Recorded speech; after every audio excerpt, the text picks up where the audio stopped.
For real? Oh no. Tacky. Yes!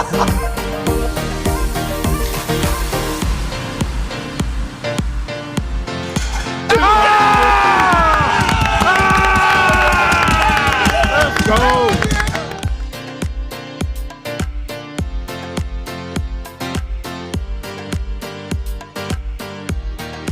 Boston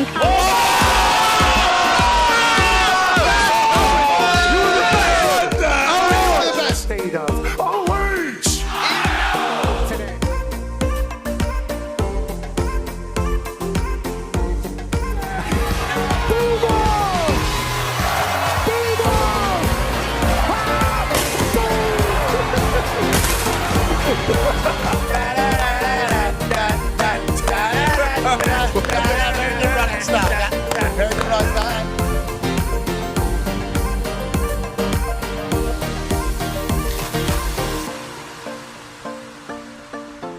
In Berkeley, California. You got it.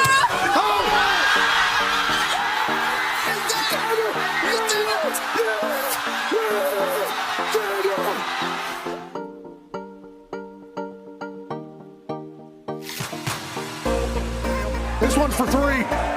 AJ Hawk, $5,000.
USA! USA! USA!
The following program is a collection of stooges talking about happenings in the sports world. It is meant to be comedic informative.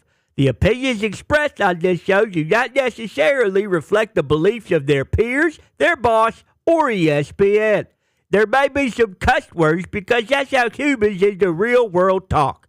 If you are young, please seek permission before watching any further. Hey! What? Let's go! This show stinks, and the fact that you listen, we are very, very thankful for. McAfee on the line with a gorgeous assist. The all-time leading tackler for the Green Bay Packers. You pig! Damn it! Be a friend, tell a friend something nice could change their life.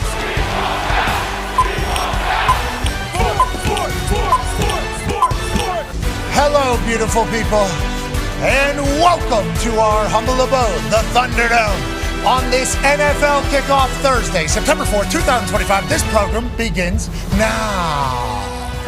Football Is happening tonight for the NFL. It has been 207 days since the Super Bowl, where we saw the Philadelphia Eagles become world champions in a dominating fashion over the Kansas City Chiefs. Now, tonight, they will have their banner celebration as they host the Dallas Cowboys in an 8.5-point spread, kickoff to an NFL season that is going to be the greatest in the history of the National Football League. Dak Prescott and the boys head into the city of brotherly love to take on Jalen Hurts, an offensive line that has been touted as the greatest of all time, and Saquon Barkley with Coach Sirianni locked in for the future. Are the Philadelphia Eagles in the middle of building a dynasty? We shall see if they kick off in a great way tonight. So many storylines, so many things to talk about, so many things to be excited about, because tomorrow, Chiefs and Chargers down in Brazil. We get Patrick Mahomes, Justin Herbert, Travis Kelce, Taylor Swift's future husband. That's right. And Jim Harbaugh all on television for something that matters.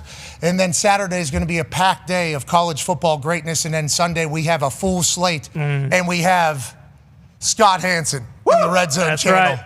All the way back. Now, we made some news yesterday. We had Scott Hansen on the show. Got a chance to see the setup that he has behind the scenes, the green screen, the podium that he stands at.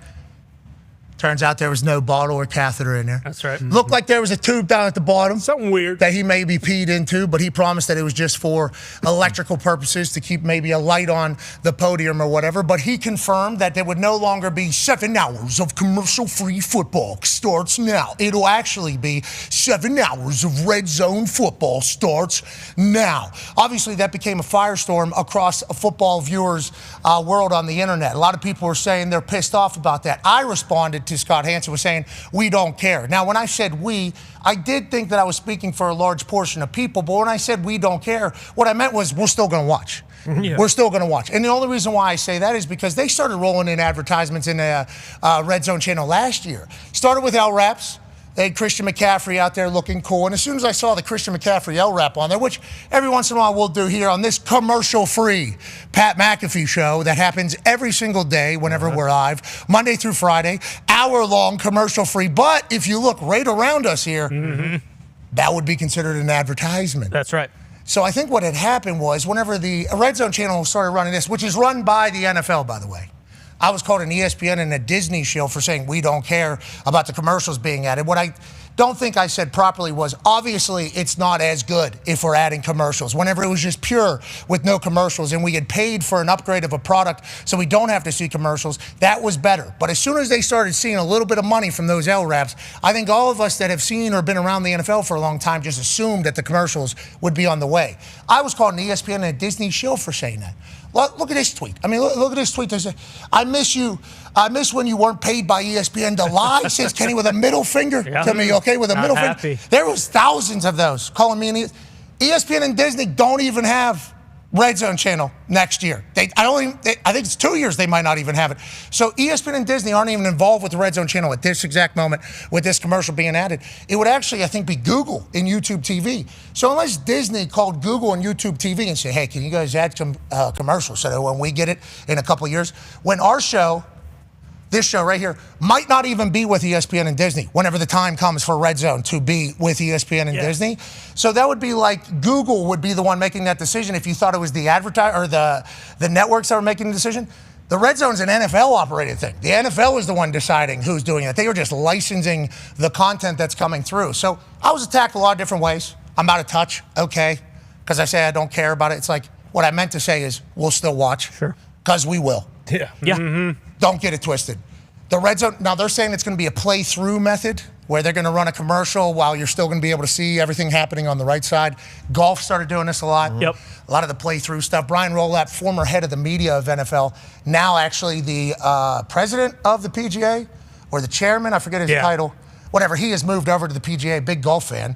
So maybe there is a play-through type situation that's happening. So I'd like to apologize for saying we don't care and pseudo-representing a lot of people. What I meant was we're going to watch. And if you had a brain, you knew the NFL was going to do this. And me shilling for ESPN or Disney, that's interesting. Just listen to the show kind of every single day. The Talks the Tables here at Boston Connor and at Ty Schmidt. One half of the Hammer, Dahn. Cowboys AP Tone is here. Connor, I'm going to start with you, buddy.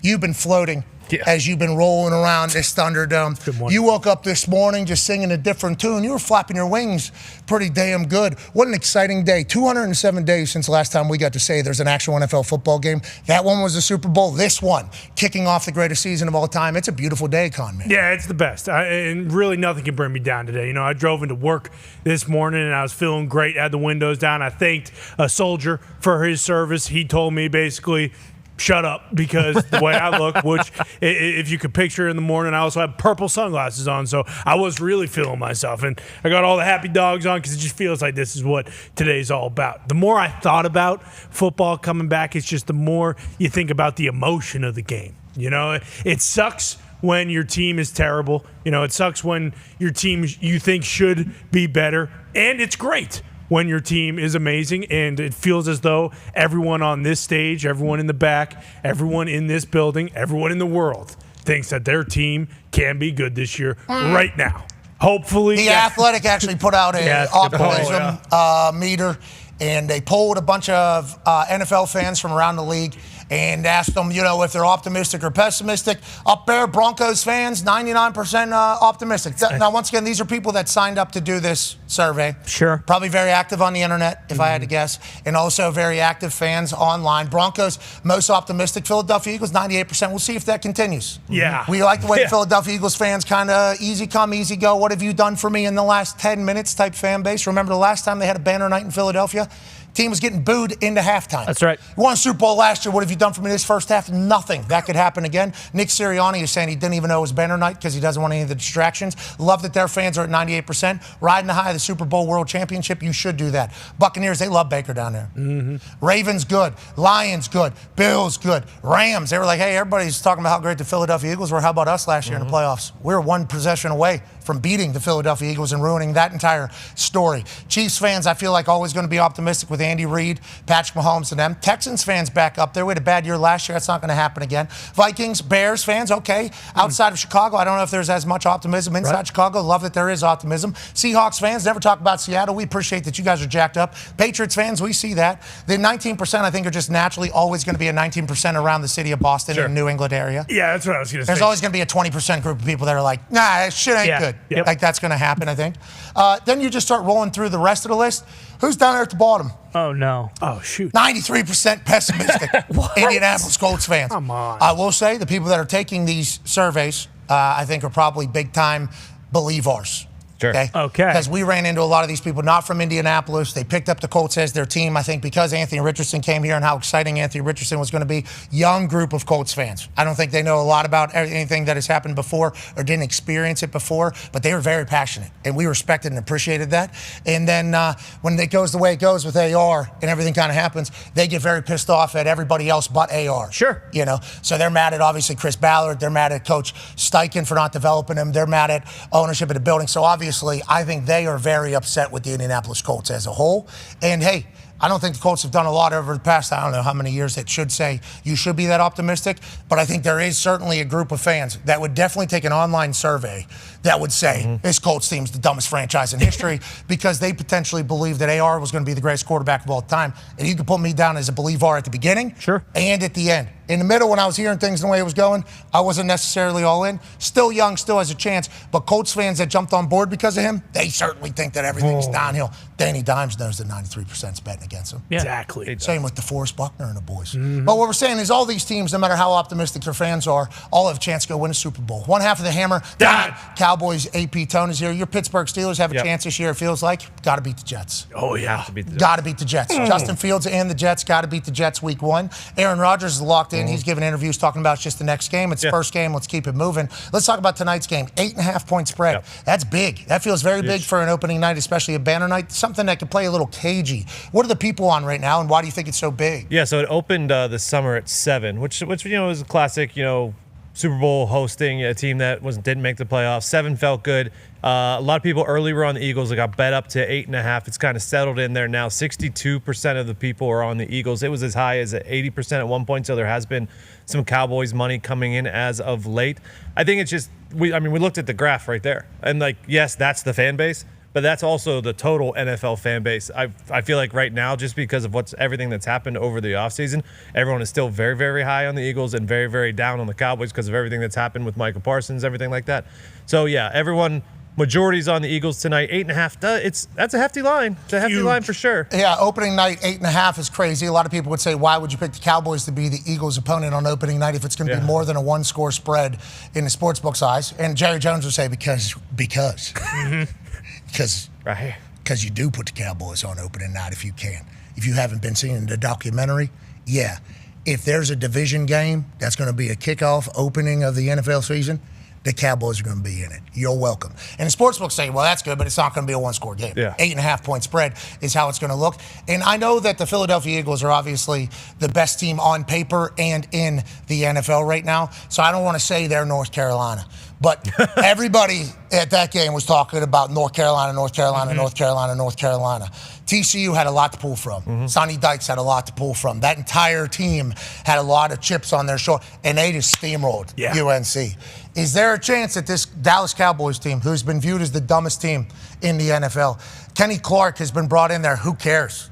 What does that even mean? Mike is the only player that matters to this team, is how Shoddy could spell this. Yes. That is how he could spin this to his team. It's like 8.5 is a lot of points for any NFL game, let alone an opener with a division rival. Now, Shoddy's first time doing Thursday Night Football, first time as a head coach, obviously kicking off the entire season. Sirianni is 3-1 on Thursday nights. I believe 4-0 in openers. Jalen Hurts is 4-0. Jalen Hurts is 4-0 in openers. So there's a lot of stats saying that the Philadelphia Eagles should be good. Now, being an opening Thursday night, I don't think it's the same as like a middle of the season Thursday night because you only have 4 days to prepare. This one, he had 207 days. Okay? That is literally how long he had to prepare for this particular game. So it's tough to look at what stat matters the most.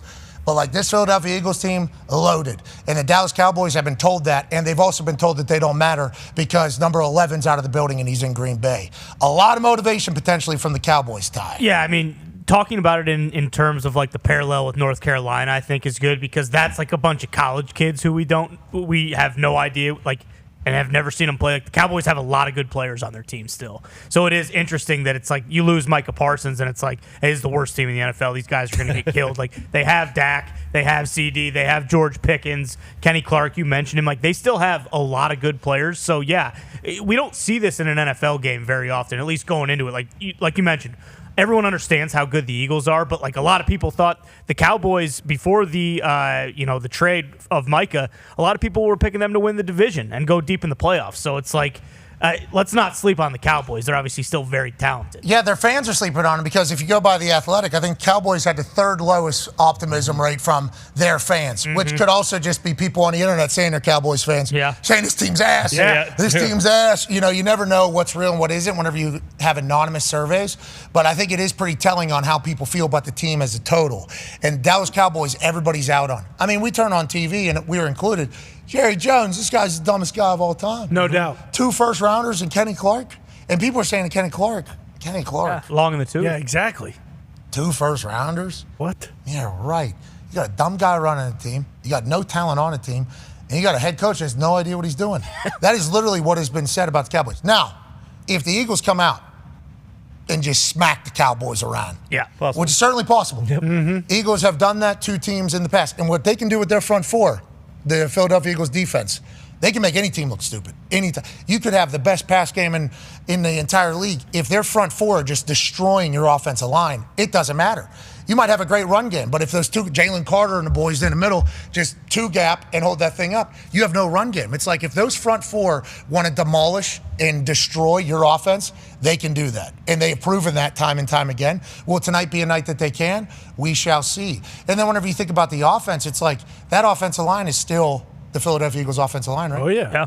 And Landon Dickerson was full participant in practice, right? We'll talk to Schefter here in about a minute or two to see what the update is on him. But if that offensive line's back that's been around, and if Saquon Barkley's back happy because he got paid, right? They paid him 2 years early, and Jalen Hurts is now Super Bowl champion, it's like they could be very confident bunch walking onto that field.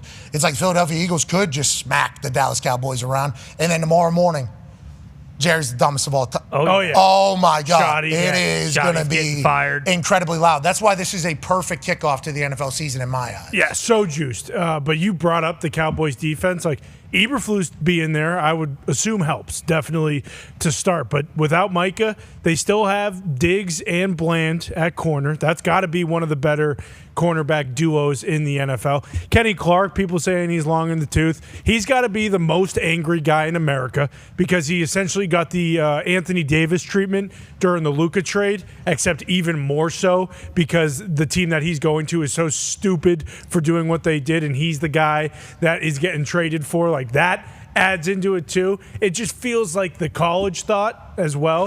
Like, if this was a college spread and it was 8.5 points, you could kind of see it. But the NFL spreads being that much anytime, or not anytime, because sometimes those 14-point spreads, the Lions will beat some dog shit team by 50. But these big spreads and these big games in a divisional game, it just never feels like they get covered. It's the big. Sorry. Yeah, that's all right. Okay. I had to crack open a can, so you don't want to. I don't air. It is the biggest spread of the weekend. It is the biggest spread of the weekend. Yeah. Week 1, normally cagey affairs. Yeah. Normally people trying to feel it out early. But will the Philadelphia Eagles try to feel it out, or will they go for it? There's a clip coming out of NFL Films, America's Game 2024, I forget what they call it. There's a clip coming out, though, of Jalen Hurts and Nick Sirianni on basically the dagger of the game. The play call was dagger. And Philadelphia, tell me if this sounds familiar. Guess who called the play, basically? Go ahead, run it, Foxy. I go to Coach Sirianni on Thursday practice, and I pretty much just give him this list. And I'm like, hey, I'm just letting you know, like, you call these, something good's going to happen. And the dagger was on that. I go into the coach's office at halftime, and I get an opportunity to talk with him one-on-one, Coach Sirianni. And I say, hey, don't forget about the dagger. Don't forget about it. You come up with these plays together. You talk through things for hours for a 5-second play. It is cool just to think about all the preparation that went into getting that call at the right time. We score, it's over. Yeah, I don't just call it. I see the video of him saying, just call it, and it, that excites me. The confidence to call it, the execution, being able to put the dagger in the game and end it. The Eagles get it back, looking to run some clock, or maybe just throw the dagger. Hurts going deep for it all. Devontae Smith, he has got it. Touchdown. Oh, this gets close on right here. Watch this.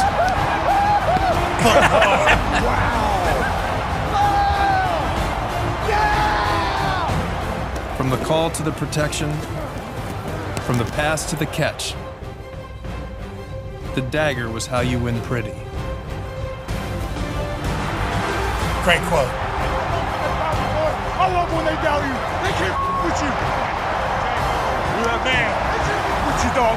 How about that? Awesome. Listen to the offensive lineman talking to Jalen in the Super Bowl, by the way. I assume all that is carried over. Joining us now, senior insider for the NFL at ESPN, ladies and gentlemen, Adam Schefter. Yeah. Schefter, I just got chills watching that back yet again because, an entire season leads to that moment, and then you hear about the finer details. You can't help but love the sport of football in the NFL. Tonight, Landon Dickerson, I guess, is big question there for that offensive line that obviously is a pivotal piece of the Philadelphia Eagles offense. Full participant yesterday, I do believe. A couple weeks ago, he was drinking beers with the Cleveland Browns offensive lineman. Thought that was an indicator that he's going to be back. Where do we stand with him, and what about the health around the Eagles as a whole?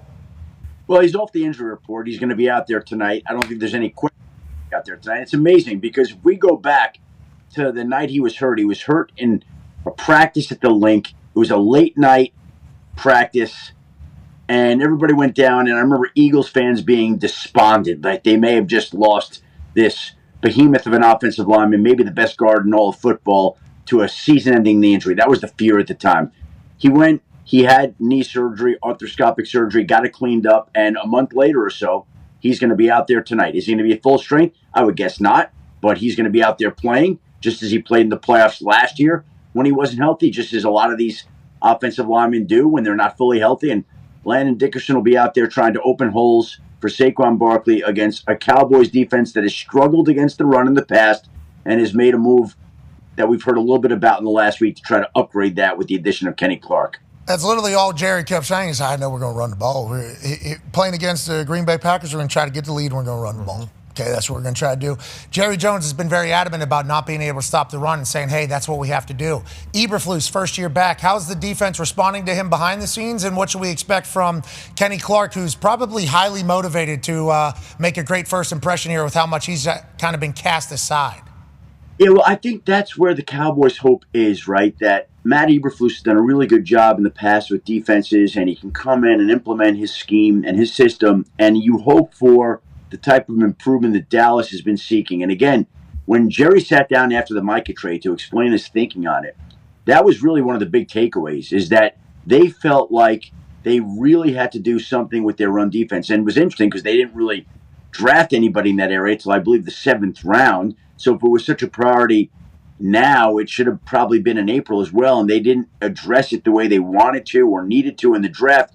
So by trading for Kenny Clark, they feel like they got a run stopper. And, of course, I think Matt Eberflus knows Nick Sirianni well. You guys would know this probably better than me. I'm guessing this off the top of my head. Weren't they both coordinators in Indianapolis at the same time together? Yeah, Frank Reich. Yeah. Sirianni and Eberflus. So they know the way that each other thinks pretty well. And Eberflus will be up to implementing his system, and it's up to him to make sure that this Dallas defense, which was really poor last year, is much better. And look, they've been worried about their run defense. They'll find out tonight because they're going up against a team that runs the football about as well as any in the league. Yeah, better than anybody in the history of the NFL. Most rush yards for an offense after Super Bowl. Obviously, you got to count the playoffs and everything like that in the history of the NFL for Saquon Barkley. And also, if you were to just account for Saquon Barkley's yards before contact last year, he would have been a top 5 rusher in the NFL. So saying that they got to stop the run is not just because they feel like that's a weakness for the team. That is also the strength of the team in their division, who is currently the Super Bowl champion. I remember stories from back in the day. Houston Texans took Mario Williams over Reggie Bush, and the GM Charlie Casserly, he got fired, and he said the reason why he got fired is because he drafted Mario over Reggie Bush. But he said Reggie Bush isn't tackling Peyton Manning. I'm trying to beat the Indianapolis Colts. I'm not trying to do anything else. I'm trying to win the division to get into the dance. So I got Mario instead of Reggie, and the fans didn't really care. They didn't want to hear that. But that is really how a lot of these people who are putting teams together think, is if we win our division, we're in the dance. We get in the dance, we're good. Who's at the top of our division? Oh, the best in the world. And they run the rock all over the place. I can respect Jerry Jones saying that. I think he could have got another one. I think he could have. I think he could have leaned. 3 at least. Yeah, I think he could have got a little lean on him at the very end. Hey, you give me one more one, this deal's done. But you say that, it's funny. I had somebody call me yesterday. They're like, "You're going to tell me that Jerry Jones at the last moment had said to Green Bay, okay, you're giving us 2 ones at Kenny Clark. To close this out, we need another 3. We need another 3. Another one. Green Bay would at that point, they would have thrown it in. Yes, definitely.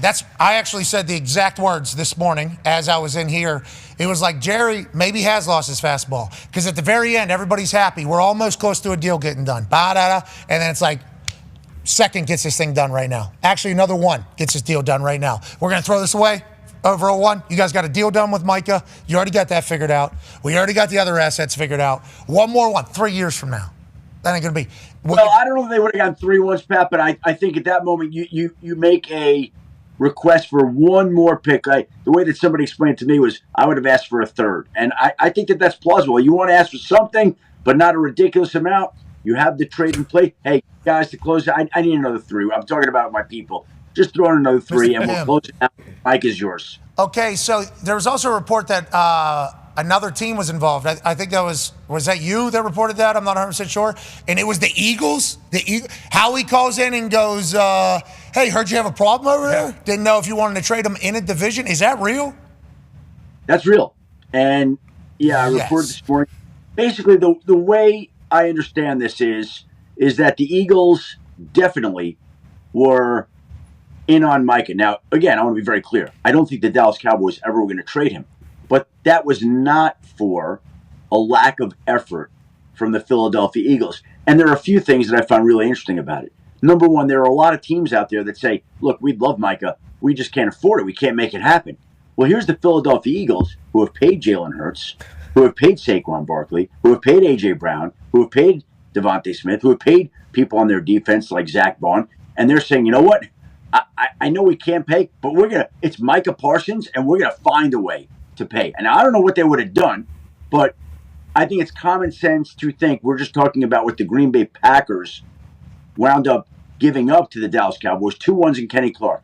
I don't know the Eagles' specific offer, but I would bet anything it was a richer, more lucrative offer than what the Green Bay Packers offer, because it had to be. Because if the Eagles were even going to get the Cowboys to think about trading him in the division, which I don't think they would have done, for the record, it was going to be an offer that the Cowboys couldn't say no to. And even then they would have said no, probably. So, yes, the Eagles tried. The Eagles tried on Micah, but they were told no. Jerry, I got to tax you. I mean, in the division, no way. We got to go double everything if you do that in the division, especially with the rivalry. You know, the Eagles Cowboys rivalry over the years. Cowboys fans it was loud to begin with going to the Packers, you know. Yeah. Mm-hmm. If Micah would have ended up with the Philadelphia Eagles. Oh, man. It would have been insane.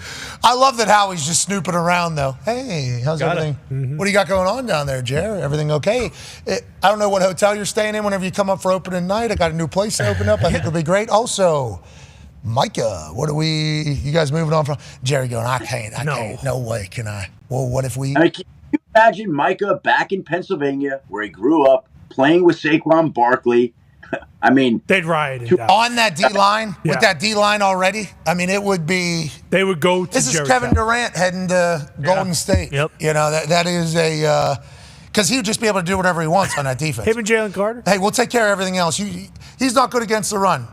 Okay. Yeah, don't need him to That's not why you're here. Yeah. You just kind of go do whatever you need to do. It is that would have been insane if that would happen in the division. Obviously, it didn't. Green Bay Packers now have Micah Parsons. How will that work out? We shall see. We'll talk to Coach Mike McCarthy in the second hour. Can't wait to catch up with him on his thoughts on everything. Tone has a question for you, Chef D. Yeah, Chef D, another pass rusher got paid this morning. Nick Bonito got a 4-year extension, $120 million, $70 million guaranteed. We were talking a little earlier before the show that $70 million guaranteed, $120 total is quite the discrepancy. Do we know anything about the situation there as far as incentives or anything like that? And then also, do you know any other team besides the Denver Broncos that everyone is so high on coming into this season?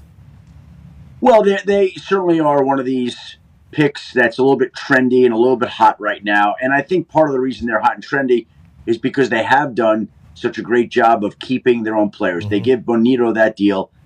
It comes out to be the highest paid non-quarterback in Broncos franchise history. They went and paid Cortland Sutton this summer. They went and paid Zach Allen. So they've kept their core guys that have been important to this team. I mean, again, there are some people that are picking them, and when you're in a division with the Chiefs, everybody is usually an underdog. So, here's where you could pick a great team, and you say, okay, well, they're an underdog to Kansas City. They're in a division with Jim Harbaugh and the Chargers. Harbaugh 5 games. So, I mean, that division's loaded, and the other team is coached by Pete Carroll, who will become the oldest coach in NFL history on Sunday when he goes up against the Patriots. So it's a great division, and the Broncos have done all the things they want. And again, I don't know the specific incentives, Tone, but I would just say this: that's a lot. Yeah, it's $70 million guaranteed. So read into that whatever you want. Like, I'm sure maybe the deal isn't exactly, but it's going to be a damn strong deal. And these owners in Denver, Greg and Carrie Penner, they are going to make their mark, and they are going to be around a long time, and they are going to be amongst the best owners in not only in just football, but in all of sports. And the pockets that they have that enable these deals to happen, they're building their own training facility. They're going to get a stadium built there in Denver. These people are big time, and they're going to mean a lot to that city and that franchise. Walmart, pretty good little business. Yeah, not bad. Yeah, it ended up being okay, didn't it? Yep. He's slashing prices. The Walton family, that is the daughter, I do believe, who you just referred to, who is acting owner of the Denver Broncos. I'm happy they're investing in football. I like that. I appreciate the fact that they're investing in the NFL. We also saw there was maybe $106 million in total from Spotrac, but he had a year left on his contract. That's still a lot of incentive-based money. I'm excited to see. There's a lot of ways you could look at this. And I know Tone asked that question, and I saw last night we reported that the Niners sweetened Juwan Jennings' deal. Yeah. And I want to bring that up for Tone on purpose, because I think it's a situation like that And there's the deal. Basically, Jawan Jennings had wanted a new deal. He's going into the last year. 49ers offered a multi-year deal. He opted to take this particular arrangement, which is $3 million more of incentives this year, which could boost his salary to about $10.5 million, which is still, for a number one receiver, a great deal for the Niners. But if he balls out this year, he's going to crush it on the free agent market and have a chance to really get paid. But I bring up this deal for Tone because I wonder if the people in Pittsburgh, yeah, of course, paying attention. Yeah, well, people in Pittsburgh are looking for a wide receiver any way they can get it. But whenever you talk about that Jawan Jennings deal, that's $3 million in incentives. That's a lot. $3 million is a lot in incentives based each year. $5 million, a lot. Over $10 million in incentives each year is crazy. That is a crazy number. Like what is cure cancer? Like what is the cure COVID? 35 sacks. Like $10 million is a lot of money because he kept saying up to. I think that was AJ's first reaction whenever he read the thing. Up to, like that's a lot of money. $50 million that's being reported is a lot of money. That's almost 100%. I mean, what is it? 80% of what? But no defensive player gets his full deal guaranteed. So up to 120, 70 guaranteed. I mean, I don't know. 70's good. 70's good. I just didn't know if we knew the incentives. You got to win a Super Bowl. You got to have 3 touchdowns. The devil will be in the details. The devil will be in the details, but a couple pick sixes. Be a strong deal. Need a pick six in the Super Bowl to pick up $2.5 million. Yeah. You need like that. $10 million is a lot of money. Nick Bonito is certainly a game record, and I don't love that this was the first highlight. Sure, I mean, just got run every single time. Such a good read. Okay, rookie, he didn't know what he was looking at. A guy popped up out of nowhere. He said, "Is that Troy Polamalu, Ed Reed out there? Who the hell is this guy?" Why would you do that? No, it's Nick Bonito out of Oklahoma, and he's a dog, and he just got paid $70 million guaranteed. Schefter, with some of these players, did they have to tell them last year, like, "Hey, we're so strapped for cash because of the dead cap, like you need to wait till next year and we'll take care of you"? Well, which players are you talking about? Broncos. Yeah, Broncos. Like Cortland Sutton, Zach Allen, like all these guys they paid, a lot of them, vet leaders. Is that why they... This is the choice that I think all teams make, right? Like you try to figure out when is the best time to sign your guys. And the price, if you wait and the guy performs and he stays healthy, usually goes up. And look, by the way, let's look at it at the flip side too, right? Sometimes it goes the other way. Elijah Vera Tucker is going to be a free agent after here, and he tears his triceps in practice on Tuesday. It's not ideal. So now, when you're Elijah Vera Tucker next year in the free agent market, you're probably going to have to sign a deal, a 1-year deal, and get back to that point, and then try to hit the free agent market again in 27. So sometimes it makes sense for players to wait. Sometimes it makes sense for players to sign an extension. Everybody's different. You have to factor in the player, their history, what the offer is. There's a lot of different factors at play. There's no simple answer to any of that. There's also, $60 million in dead cap for the Broncos last year, whatever. Yeah, because correct. And by the way, that's probably a big part of why they had to wait to pay these guys, because Russell Wilson was getting his lion's share of that. Now, and by the way, I think there's still money left over now this year on Russell Wilson. Yeah, 32 million. Good question, though, Con Man. Yeah, I'm just trying to get to the bottom of the ball of it, Any other... Excellent insight from Pat, bringing up that was very good, Pat. Oh, thank you. Yeah, we try to do a little bit of that around here. Try to do a little bit of something. People don't believe it, but we try to do it. We're just a Disney show for something that isn't on ESPN for 2 years. When we might not be on ESPN at the time that is even happening for Red Zone channel. What are your thoughts on the Red Zone news? The commercial. I accidentally said we don't care without context of we're still going to watch whenever they put the playthrough Red Zone commercials in there. LRAP and playthrough commercials is what they're saying. Obviously, would be better without any of that. Sure. Give me the shit. Yes. Give me the full shit. Mm-hmm. But you've been around the NFL how long now? This is my 35th or 36th year covering the league since 1990. Okay, so you've been around the league for 36 years. I grew up in Pittsburgh, which is NFL town. I had a very lucky opportunity to be a part of it. Feel like my brain operates in a little bit more of a business fashion than some people. So as soon as I saw the NFL get a little bit of cash from those LRAPs on that Red Zone channel last year, I was like, oh, they are starting to. Oh, that is starting to. It was. Well, hold on. They were definitely going to put something in there. Is what my thoughts were. But I'm just the NFL makes the decision to charge for what to put in the commercial. It's not ESPN. It's the NFL. It's not on ESPN for 2 years. This happened last year too. Yeah, it was happening last year as well. So it's like the amount of things that I had said to me that were very, very rude. I would like to let everybody know. They're very rude, but I'm built for it. I'm supposed to take these things, I guess, because I guess because I signed up for this. I'm supposed to just be told things that aren't true and terrible about myself on a regular basis. But it's like, I did say we don't care. We do care. We would much rather it not be in existence, but we're still going to watch. Like, I guess people are saying they're not going to watch. It's like, okay. Prove it. Okay. Red Zone has become a necessity, basically, which is why it's the most ingenious concept that the NFL or any sport has really come up with. And I do think that people are such big fans of it, like we are like, don't ruin it. You're going to ruin it. You're going to ruin it. You're going to ruin it. Well, if somebody ruins it, it's the NFL because it's their product. And it's a genius product. And I think we all knew they were going to try to profit a little bit more off of it, which is not great, I'm saying, but I'm just saying I'm still going to watch. Yeah, and you can also say that, and we'll see what you're doing when that first Sunday comes along when, your local affiliate isn't carrying a game at 1 p.m. So you got nothing but, news on. And then guess what? The 4 p.m. time slot? Oh, no, that game sucks. It's shit. You know who you got? 7 hours of Red Zone football with Scott Hansen. Yeah. They got us. They know they got us. They were definitely going to try to profit more off of that. So when I said we don't care, I missaid it. I should have said we would rather it didn't. It's not the end of the world. But we are going to watch. Yes. And they know we're going to do it. We're part of the problem, but we are definitely going to watch. And people who watch the Grum know what you were saying. Like if you don't follow the program, then it would be hard to understand that. But the way you said it wasn't like, well, nobody cares. There's commercials. Everyone is okay with that. Like, that's not what you were saying. And people who took it like that, I'm not going to say the word, but it's a word they use in England and Australia, and I'd like to use it. But those people suck. Okay. That's growth, baby. It rhymes with.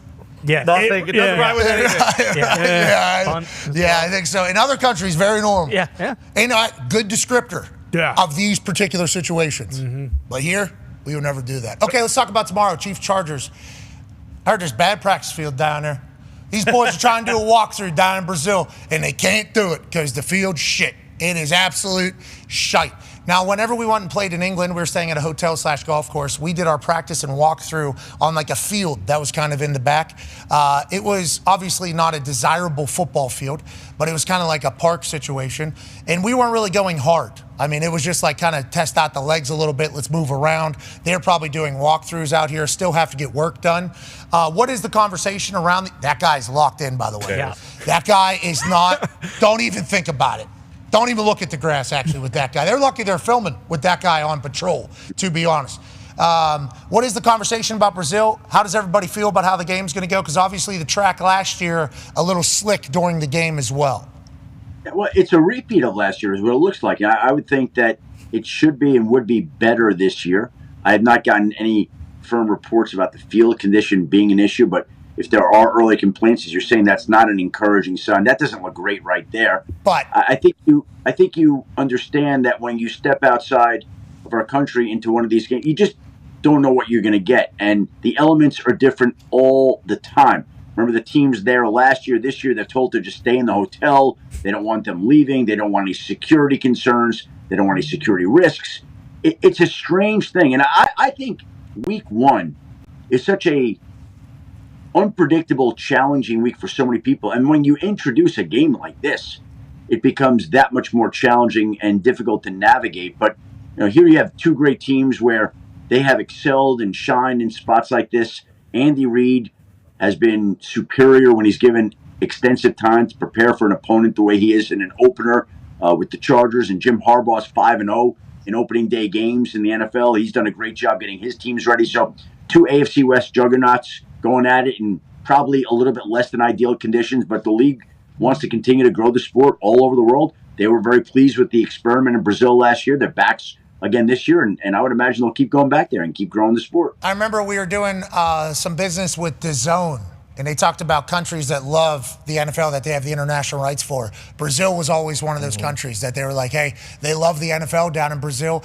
Last year, had a green team involved. That was a big conversation. Yep. This year, they said, we're not doing that again. Smart. Send a blue team down there, send a red team down there. Let's go ahead and get this all cleared up. We appreciate the fact that our game is being spread throughout the world. And shout out to the boys. They seem jovial over there. Here's Patrick Mahomes and Travis Kelce in their opening press conference from Brazil. We've had a plan for this all summer long, and now we're just ready to play football again. And Travis, what was last night like at the airport?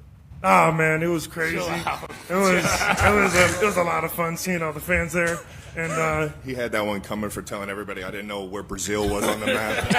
There was a little geography conversation between Pat and Trav. Sounds like Good they're impersonation. jovial, and I think they get it too. Like, hey, we are the team. Mm-hmm. Like, World's the team. NFL is going to want to shop us. Yeah, the world's team in the kingdom. They are going to want to shop us around. They're going to want us to be on opening night. And if we're not on opening night because we didn't win, okay, we're going to create a Friday night game, and you're going to be playing down in Brazil, showcasing it to the world. I think they appreciate that honor and opportunity. Justin Herbert, Derwin James, Harbaugh and the boys out there. I'm excited to see if this is the year they all piece it together. That should be a fun Friday night. You bring up all these football stars, and they are football stars and football standouts. But when you take a step back and look at it, is there any bigger celebrity in the NFL right now than Travis Kelce? In all honesty, nobody. Like, I think his worldwide popularity right now exceeds Patrick Mahomes. Yeah. Yeah, I would say so. Yeah. Which is crazy to think about because I think the reason why he was perfect for Taylor is because he was in Patrick Mahomes' shadow for so long. Like, tight ends don't care about being the star. Tight ends are literally offensive linemen. They're never going to be the one that is being promoted, which is why I thought he was perfect for Taylor. It's like he's not going to be scared that his lady is a lot more popular and powerful and influential and liked way more than he is because he's a tight end. Like, that's how that goes. So I thought that was all good. But now that you mention it, yeah, I do think he's probably more well-known. Yes. Well, especially if he's out on a date night anywhere in the world. Mm-hmm. Yeah, they're gonna be tracking him. Congrats, just kid from Cleveland. Yeah. Kid from Cleveland. I hope Mahomes doesn't mind. Oh, you think Patrick Mahomes is gonna be a little sour? I think there might be more worldwide interest in Travis Kelce than any NFL player. He has more Instagram. Travis has more Instagram followers. I don't know if But then if we start doing that, then we start getting into all the soccer players, and then nobody really matters. Dwayne Johnson, Dwayne Johnson. Remember that cricket player? Dwayne Johnson, yeah, super famous. What if we're talking about those two? Yeah, but as they grow the game, there was a thought maybe Australia, as somebody that did that trip, I think Australia would be great for the NFL. I think they would love our sport. I think it's a combination of both their sports that they like with a little bit more padding and everything like that. And a lot of Aussies have been doing American football because of the similarities to Aussie rules football with punting and how good it is to get into our sport. So definitely going to grow in popularity in Australia. How would that work?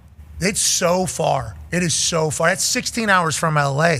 You know, the one thing that I've learned with the NFL, like I went to Australia back in the late '90s when the Broncos were playing an exhibition game there against. Oh, this has happened before. You're saying, okay, got it.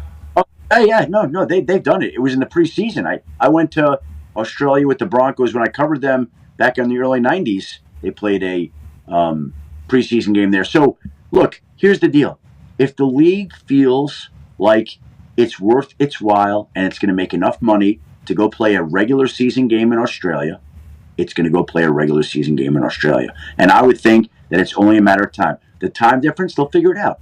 Maybe there's a bye on the back end. Maybe there's a Thursday night game the following week, or like they'll make it work so that it's doable if it's attractive enough and produces enough revenue. I would say nowhere's off limits, Pat. Nowhere. I understand. Okay? Worldwide. They're on the moon if they. Yeah, and they're going to try. They're going to try. I think we're going to get Elon's trying to get them up there to do a game, you know, at least to Mars in its entirety. If we could do more with Australia, I think that'd be good. Australia is a beautiful country. It is just so far. So far. It is so far. And the time zones are completely backwards. I mean, they're winter right now going into spring, okay? We're obviously summer going into fall here. Just everything completely backwards. I was a day ahead of everybody. I was letting them know what tomorrow looked like when I was talking to people back here in Indiana. So it's like figuring the logistics out would be crazy, but I think that country would be a great football fans. Now let's talk about the NFL a little bit with some more injury information. Go ahead, Con Man. Yeah, Shefty, CJ GJ got hurt during training camp, and I think we all assumed that he was going to be out for the year. It was reported as a very serious knee injury, and then you reported this week, I forget if it was yesterday or earlier in the week, that he's actually going to be playing on Sunday against the Rams. Is this another Wolverine blood situation when it comes to healing quickly, or did CJ GJ not have as serious of an injury, and is the rehab facilities at the Texans just better than everybody else? Well, first of all, I love that CJ GJ. Like, that is an awesome thing. It kind of flows off your tongue. CJ yeah, I just invented it, brother. Put on a T-shirt, patent it. You should patent that right now. Okay. But when he went down with a knee injury in training camp, I believe it was Thursday, August 8th, off the top of my head. And there were some reports that he had torn his ACL. The team was concerned he tore his ACL, but that was never the injury. The injury was such that it just wasn't as bad as some people thought it was. And they always felt like there was a chance that he was going to be back in the opening game. And obviously a credit to CJ GJ that he made it back this quickly, but he could be out there for the first game of the season for the Texans. He'll be playing safety. I'm sure he's going to be starting, and he's going to be looking to make some plays against a tough Rams team. Shefty, I don't know how big the rock is that you live under so that you can do the job that you do, but I do appreciate it. Don't we? Oh, yeah. Yes, we do. Without a doubt. Always. You never hearing CJ GJ just means you're so locked in that you don't even got time. I don't even got time in this entire thing. He's a tone setter, though. Oh, yeah. He is a guy that when you bring him in, you know exactly what he's bringing. When he's absent, I assume not only can you feel it on the football field, the locker room, sideline, everything. What a boost he brings to everybody, and the other team hates him. Yeah. Immediately. Well, by the way, and conversely, if we're going to tie it all together, the Texans have CJ GJ on Sunday, and the Philadelphia Eagles are like without CJ GJ. Oh, we caught the tail end. You froze there in the middle, but we still got the punchline. That's good news. I will like to see Vic Fangio's Philadelphia Eagles defense without CJ GJ. He was a beast. I'm pumped for tonight. What is your... We have another question, but like just as we're talking about the Eagles here, what is your feel for tonight? I think this can go both ways. I think this could be a very close game. Dallas Cowboys can pull a lot of motivation from being, hey, this is the dumbest America's team has ever looked, and yada, yada, yada. They haven't won.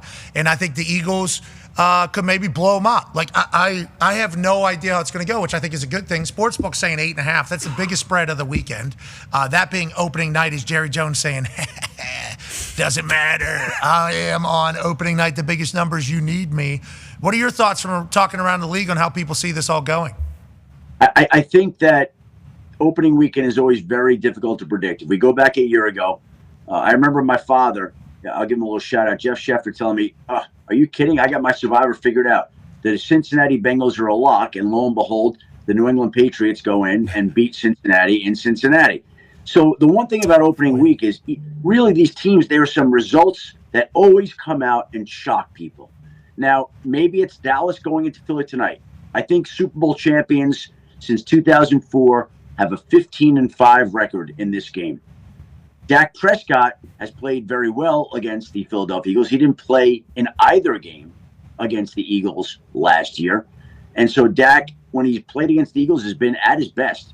So I think Dallas is going to play with him tonight. And I can tell you that some people within the Eagles organization are uneasy because you just don't know how this is going to go. It's the opening game. Everybody's going to be fired up. You know, is Dallas going to be fired up to prove a point without Micah, or is the defense going to suffer without him? But they have, obviously, Kenny Clark. So it's just a lot of changes, a lot of unpredictability, a lot of uncertainty as we go into the opener. Look, Philadelphia is at home. There should be a ton of emotion and energy. They should find a way to win the game. But I don't see it being a blowout at all. 8.5 is a lot of points, especially for an opening week. But what if they all come out fired up, the Eagles, and their offensive line just picks up the Dallas Cowboys D-line and just walks them down the field, and Saquon Barkley's doing his shit from night one? There's a chance. There's a chance that that's going to happen. I mean, that could certainly take place. Kenny Clark, though, can say, I don't think so. Excited for tonight. It's going to be beautiful. Last question here. Let's stay in the NFC East. Go ahead, Ty. Yeah, Shefty, it was reported that the Cook family is buying 10% of the Giants for $1 billion. We've seen this happen a couple times now, with a few teams. Why isn't every team currently doing this? And are you surprised that the Giants are now, the second most valuable team in the NFL, if this is to be correct? Well, I am surprised that not every team's doing this. Like, some teams have done it. Jeffrey Lurie with the Eagles did it and made it such that whatever he paid, he got back more and still retained 90%. By the way, back to before, I just got a text that the league announced Super Bowl week that they're going to play multiple games in Melbourne, Australia, beginning in 2026. Okay. Yeah, that's what we're saying. So how would that never mind. So, but yesterday, Rams are the designated team. But back to the Giants. Yes, I'm surprised that there aren't more teams. Like, every team's not selling 10% of their team, getting back $1 billion or whatever it is, putting that money in your pocket. There are some teams that could absolutely use that cash. A number of them have done it. It seems like the sharper teams have done it, and they still control 90% of the team. So it's a no-brainer with some of these private equity deals and these companies that are now allowed to buy into the NFL. I don't know why more people aren't doing it. Yeah, as soon as they pass the rule that, you can take VC money right up to 15% if you want. That was them voting, hey, we're allowed to just snag a few $100 million, maybe $1 billion, right? Yep. Okay, deal. We all say yes. Yes. I thought it was just going to be everybody kind of doing it. Now, the Cook, is it Cook Brothers or Koch Brothers? How do you spell that? How do you say that? I mean, I don't know how to pronounce it. I think it's Cook. I've heard both. I've heard Coke. So we had a cook, John, that spelled it that way at our high school. Sure, yeah. K-O-C-H. Could shoot the 3-ball. Did it be Koch? He was a beast. He was a beast on a soccer field, too. I mean, he was way too Good big to be a athlete. soccer player. Yeah. He was. John Cook was older than me. He looked out for me as a freshman soccer player. I appreciate Mr. John Cook a lot. I think he's just outdoorsman right now. He's probably in the woods trying to kill something as we speak. He's probably got, I would assume, top end, but maybe Santa across the top and Cope across the bottom. Love it. If I had to guess with him. But he said Cook, K-O-C-H. You never really know. They're saying it's Coke though in the back. Yeah, I thought I heard Coke. So it's Koch. Could be Koch. It's not Koch. Yeah, I because I know thought it that. was Coke Industries. And like that people would like a cola. Yeah, exactly, and that was the confusion. No, is it? No, I'm serious. Whatever. Welcome to the NFL. Yeah. We have no idea who you are, but way to go. Way to go. We're happy for you. And congrats to the Giants. Mara might not be able to sleep, but his team is now valued up over $10 billion in actual valuation because what he was able to sell it as opposed to just, pontificating on what the value is. Congrats to him. Congrats to us. We made it to NFL season. We appreciate the hell out of you, Shefty. Guys, have a great week. Enjoy the first game of 272 tonight. Should be awesome. When you say it like that, it's going to go so quick. I know. Don't put a number on it like that. 271 starting tomorrow morning. Jeez Louise. The countdown to the Super Bowl begins. That's the way it works. But you know what? Then there'll be more next year. So that's 272 regular season, Pat. Then we get the playoff games too. So there's even more. So don't worry about it. Okay. Good. We don't need to be thinking about it. Yeah, what the hell? Yeah, all right. We appreciate you, ladies and gentlemen. We'll see you on Monday, Adam Schefter. Yay, Shefty. Love Shefty. The man. I love Shefty a lot. You know what else I like? What's that? We don't take commercial breaks, but there are a couple advertisements. Yeah, That's right. Only for companies that we really like. Sell out. Certainly. Somebody's got to pay for this fucking set. Yeah, exactly. Ram truck. Let me tell you what, the V8 is back. What? And it's not just a V8. No, what? Say A it. Hemi V8. Oh, no. Fired up and get in on it. Motor Trend has chosen the Ram 1500 as its truck of the year for 2025. Wow, let's go. Motor Trend's handing out awards. These awards matter. That's a big deal. Motor Trend says, hey, who's the greatest? Boom. Ram Trucks 1500. It's like the Oscars of trucks. Yeah, and those matter. Oh, big time. Legacy definers. The people that are voting on it know. They do. If they would have asked us that, we would have said Ram 1500 truck. That thing is like you're riding on clouds. It's got all the technology you need, but still can haul anything you want. That 1500, whenever I hit that gas pedal, sounds like a ram. But it's not obnoxious, you see. I still want to be able to go down Main Street, stop at a little cafe. Then I want to be able to hop back in there and go to the farm. I want to be able to pull some hay. I want to be able to pull a truck. And I want to be able to live large and ride high. That's Ram trucks to a T. That's 1500 Hemi V8 Ram truck available now. Ram trucks are also back on the track and returning to NASCAR Craftsman Truck Series for 2026. Hell yeah. Good luck to all the other trucks in the Craftsman Truck Series. Might as well not even show up. You're screwed. I wonder if your truck's going to quit once it hears the That's the best truck down the line.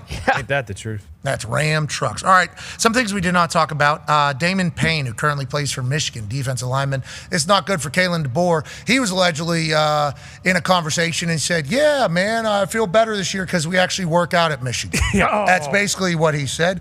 Alejandro Zuniga. I don't know how to say the name. It's 100% on me. Michigan D-line coach on Alabama, transfer Damon Payne. We talked this week because we're playing Oklahoma. They played him last year when he was at Alabama, and there's a couple clips of him on tape, and I said, man, you look different on an Alabama team versus us. And he goes, Coach, we run a lot more here. We work out differently. I feel way better. Man. Uh-oh. The hits keep coming for Kalen DeBoer. Yeah. This is Michigan, Oklahoma. Kalen DeBoer's in his office down there. Very clean. Just The whole world is spinning around him. Boosters are reaching out to On 3. We're about tired of this guy. He's just sitting in there trying to figure out how to win a game. Gets all the way through the week, and he's like, all right, I got everything Alabama-related out of the way. We got to have a big one this weekend. I get it. But at least last week's done. And then bang, from Michigan, Oklahoma game. Wow, Alabama doesn't work hard down there, questioning their entire culture out there. This is just one hit after another for Kalen DeBoer. And whenever you lose, especially at one of these high-profile schools, they're going to be looking and seeing everything. This is a story, though, because Alabama fans are going to see this and go, what we do? Michigan? They don't work. They don't work hard under Kalen DeBoer. And then they immediately go, you think Saban's boys ever said we're not working hard around here? No way. Saban's in that building still. You know, that's because he's so addicted to ball, still addicted to his routine. I don't think he wants to have all of the responsibility of being a head coach anymore. He's 70. He feels like he's given enough to the game. He's already won enough. He wants to help. He wants to be around. But Kalen DeBoer walks down that hallway and just sees his office and goes, that's the ghost I'm hunting. Right? Yeah. The guy was good. He walks on his way. Then he comes back. How'd you do it? How'd you do it? How am I supposed to do it? And then just puts his old visor on. And then just walks away. All right, coach. And Nick Saban's like, all right, you got to fucking at least work out. You gotta work hard. You got to at least have him working out out there. This guy's got to be in shape. I just looked. They've had the same strength coach since 2020, so it's not like DeBoer brought in a new guy. But did he tell the old guy, hey, let's not work these boys as hard as Saban did? Well, with that being said, I think we have same strength coach from when Neil Brown was there now with Rich Rod. And I do believe there's been a little bit different direction to the strength coach. Yeah. Hey, you know, C.J. Donaldson had to lose 20 pounds when he got to Ohio State. Let's not have that happening. Sounds like that's close to what happened with Payne here from Bama to Michigan. Kalen, we're fans. We're sorry you're taking shrapnel, but also tighten up. Yeah, and no pressure. You lose another game, it's over. There's a lot of pressure. We'll be back on the other side. That's Alabama football, baby. Yeah. Amen. Roll Tide. We'll be back on the other side. We got Peter Schrager, Coach Mike McCarthy, and A.J. Hawk. Be a friend, tell a friend something nice. Obviously, last year, this segment became a little bit of a rumor. $1.7 million out the door for good causes and a great college kids. That's awesome. Have you ever kicked before? Yes. What do you mean you've kicked? Hold on. I was told you have never kicked before. I feel like I've been bamboozled a little bit here. You have kicked before? My brother's a kicker, so every once in a while I go kick with him for fun. Okay. Okay. We'll make it $250,000 for you, Logan, to start this season. Anything to say here to Logan as he tries to win $250,000? After that hand gesture, breathe and close your eyes. Okay, he doesn't want you to win. I do. So do these people. Oh, let's go. Logan, Herbstreit will be holding for you. Look, by the way, this is tough terrain. Tough. This is real Ohio here. Glenn, if you want to come over this way, we'll put a little extra pressure on him. You got Pete running around. You got the mascots staring you down. They don't want you to win. Glenn doesn't want you to win. Peter is taking a dump in the middle of the field goal kicking contest. Sniff it in, Logan. That's Peter's manure. Now, through manure, great things grow. Will Peter's poop grow you $250,000? You only have one kick. I don't care how loud they chant for a re-kick. You only have one kick, Logan. Good luck, sir. 33 yards. Kicking is easy, everybody says. Let's find out. Ready? Glenn, what are your thoughts? I'm trying to give you. What are your thoughts? This is really tough. Say, I think that poop was a bad omen. Yeah, I mean, Pete just pooped right in your face. I can't believe we don't have turf. Well, we're in Ohio. This is a football state. You gotta be tough. Logan from Ohio, sophomore in business finance. Does he win $250,000? Oh, yeah!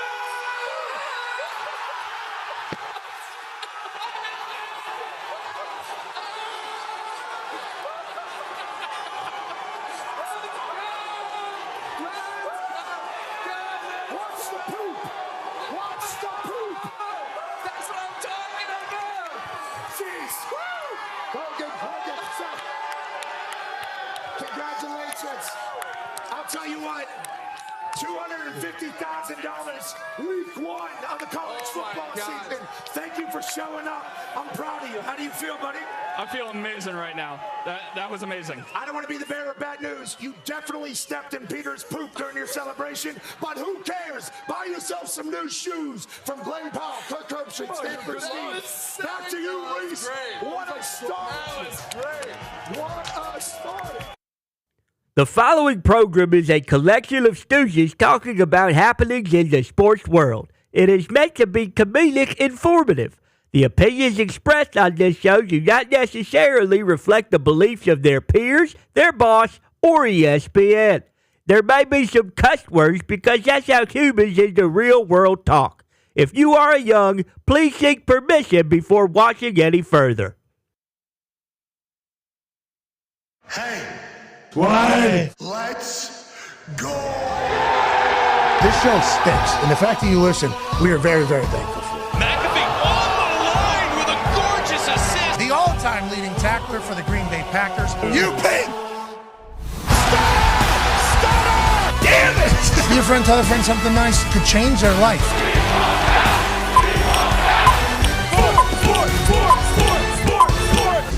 Hello, beautiful people. And welcome back to our humble abode, the Thunderdome, on this NFL Kickoff Thursday, September 4th, 2025. Hour 2 of the program starts now. Football is majestic, and we're so incredibly lucky that tonight we have an NFL game. The Philadelphia Eagles host the Dallas Cowboys to kick off the greatest season in NFL history. An 8.5-point spread for the home team. Will they be able to cover and be dominant like they were in the Super Bowl 207 days ago? Or will this scrappy Dallas Cowboys team, who's been counted out all offseason without Micah Parsons, go into the city of brotherly love and keep this thing close? That's what we're all trying to predict as we lay down our wagers on this NFL Kickoff Thursday. The Talks at Tables here at Boston Connor and at Ty Schmidt. It's glorious day, Ty. It is glorious day. You know, listen, the last several weeks I've been trying to kind of keep my mind occupied and saying, hey, listen, I still got the Yankees. I'm excited about that. I got Iowa football. This is great. I woke up this morning and I felt alive. I really did. And listen, the Packers aren't even playing tonight. We have NFL football back. I mean, you hate to say it because a lot of what you do in your life matters, clearly, but it feels almost like nothing really matters until you wake up this morning and you understand that the because we've been waiting on Thursday night. Is that debuting tonight? New Sunday Night Football song? Let's hope. Because Sunday Night Football is on this evening. It is, we love the offseason. We love sports. We appreciate sports. Derby was fun. Home Run Derby was electric. Yeah. Thank you to the MLB for allowing us to be a part of that. NFL season just feels special. Let's go to one half of the hammer. Dahn. Cowboys AP Tone. Happy NFL football day to you. And to you. Thank you. What are your thoughts on tonight's spread? Tonight's spread, I think it's I was going to say I think it's a little high, but as we've talked about it. What's your chat GP Tone say? Ooh, good. It's funny you say that. The NFL one started processing this morning. It's not done yet. So. Tony! ChatGPT Tone. Late to the dance. Confused. Little late to the dance. You're right. You know, caught up in college football. I will if it finishes by the time the show's over or whatever. It's still percolating in there. I will let you know. What? What's that? Are they shoveling coal at the ChatGPT? Listen. I'm sorry. There's somebody doing the math. Doing the math. Oh boy. They're not going to like you. Yeah, you should watch what you're saying about these things. These things listen, and these things like to gossip. I talk to mine every day, and we're on a great relationship. I'll tell you what, mine wasn't bad. I asked it how many days it was since the Super Bowl popped up 207. Then I immediately don't believe it. So then I go search it somewhere else. So I feel like I have trust issues with my potential AI. I operate with Grok. I haven't gone to the GP Tone yet, but I do appreciate that you're over there trying to get the books for us. If I had to take a guess, I would assume it would have the spread be more than 7 just because right now it's using stats from last year, and last year Dak didn't play, okay? They didn't have a running game. Their defense was terrible. What? But this is a new Cowboys team, okay? When you have CD and GP and Ferguson and Javonte Williams comes over the Broncos and you got Dak back, I think the offense is – I'm actually – that's not who I normally am. I might take the over. Whoa, really? We're going to score some points, even though normally opening game, a little bit of a Yes, cagey yes, affair yes, on for the sure. offensive side as everybody tries to feel it out. Joining us now, ladies and gentlemen, is a man who has the most tackles in the history of the Green Bay Packers. Mike Parsons going to be chasing him. Yes, he will. He's a college football national champion, a Super Bowl champion, and a Ryder Cup winner. Ladies and gentlemen, AJ Hawk is here. Yeah. Happy NFL football day to you, AJ. Yeah, it's a beautiful day for everybody. But is anybody going to pick the Cowboys tonight? And do you? For what? For spread or straight up? Straight up. Is anyone going to pick? You know, when we see the things, the pregame shows, are going to be all Eagles? Over the past 2 days, I have not seen a single star pop up on any of the predictions. No. It's not just this game, though. There's a lot of games where everybody feels the exact same way. And I think that goes back to what Schefter was talking about, and we all agree with him. Early in the season, we have no idea. That's like why Coach Lee Corso going perfect.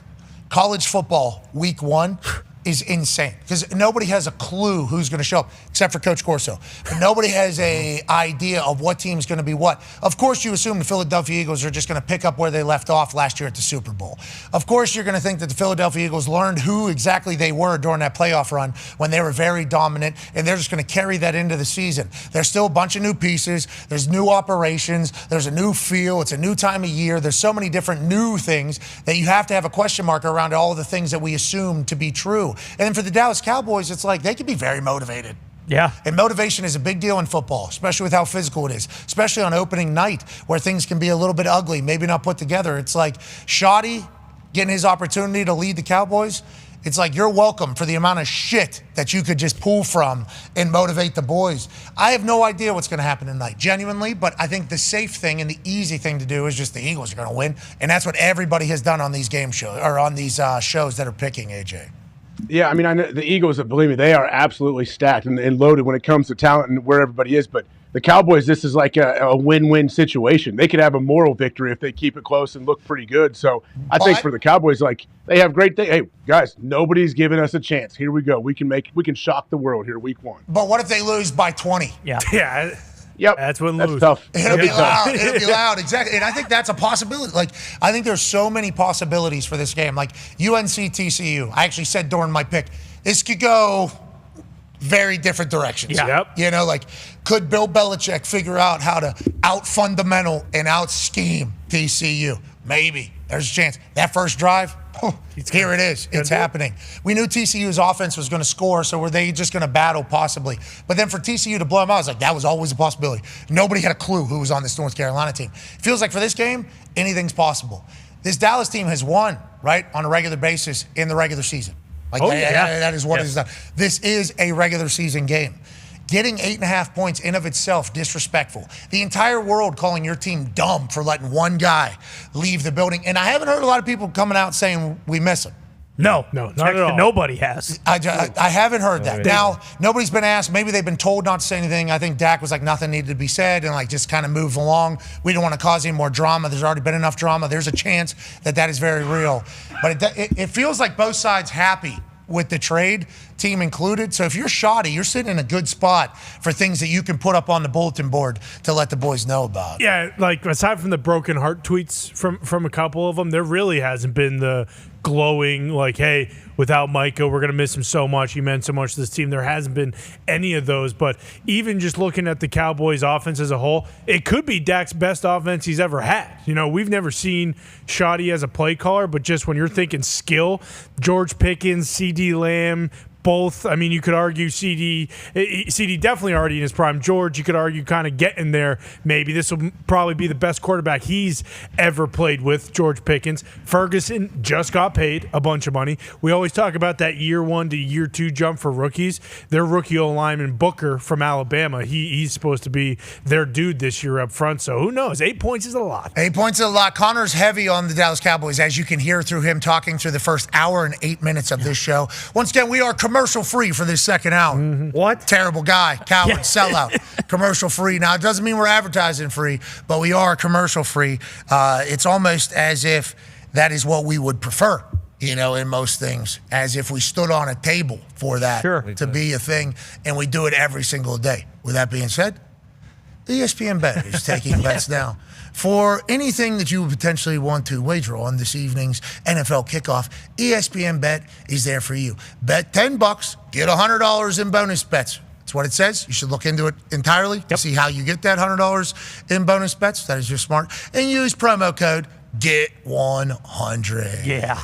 Definitely look at the asterisk, though, to see how you can get that 100. Without a doubt. And whenever you're betting on that, know that this first week, it's going to be tough to predict anything. It's very. A lot of heart betting here in the first couple weeks. And that's not where you want to be if you're trying to really be cerebral in your sports gambling world. But right now, it's all in your heart what you think. Do you believe in Nick Sirianni and the boys? Yes. Mm-hmm. Yeah.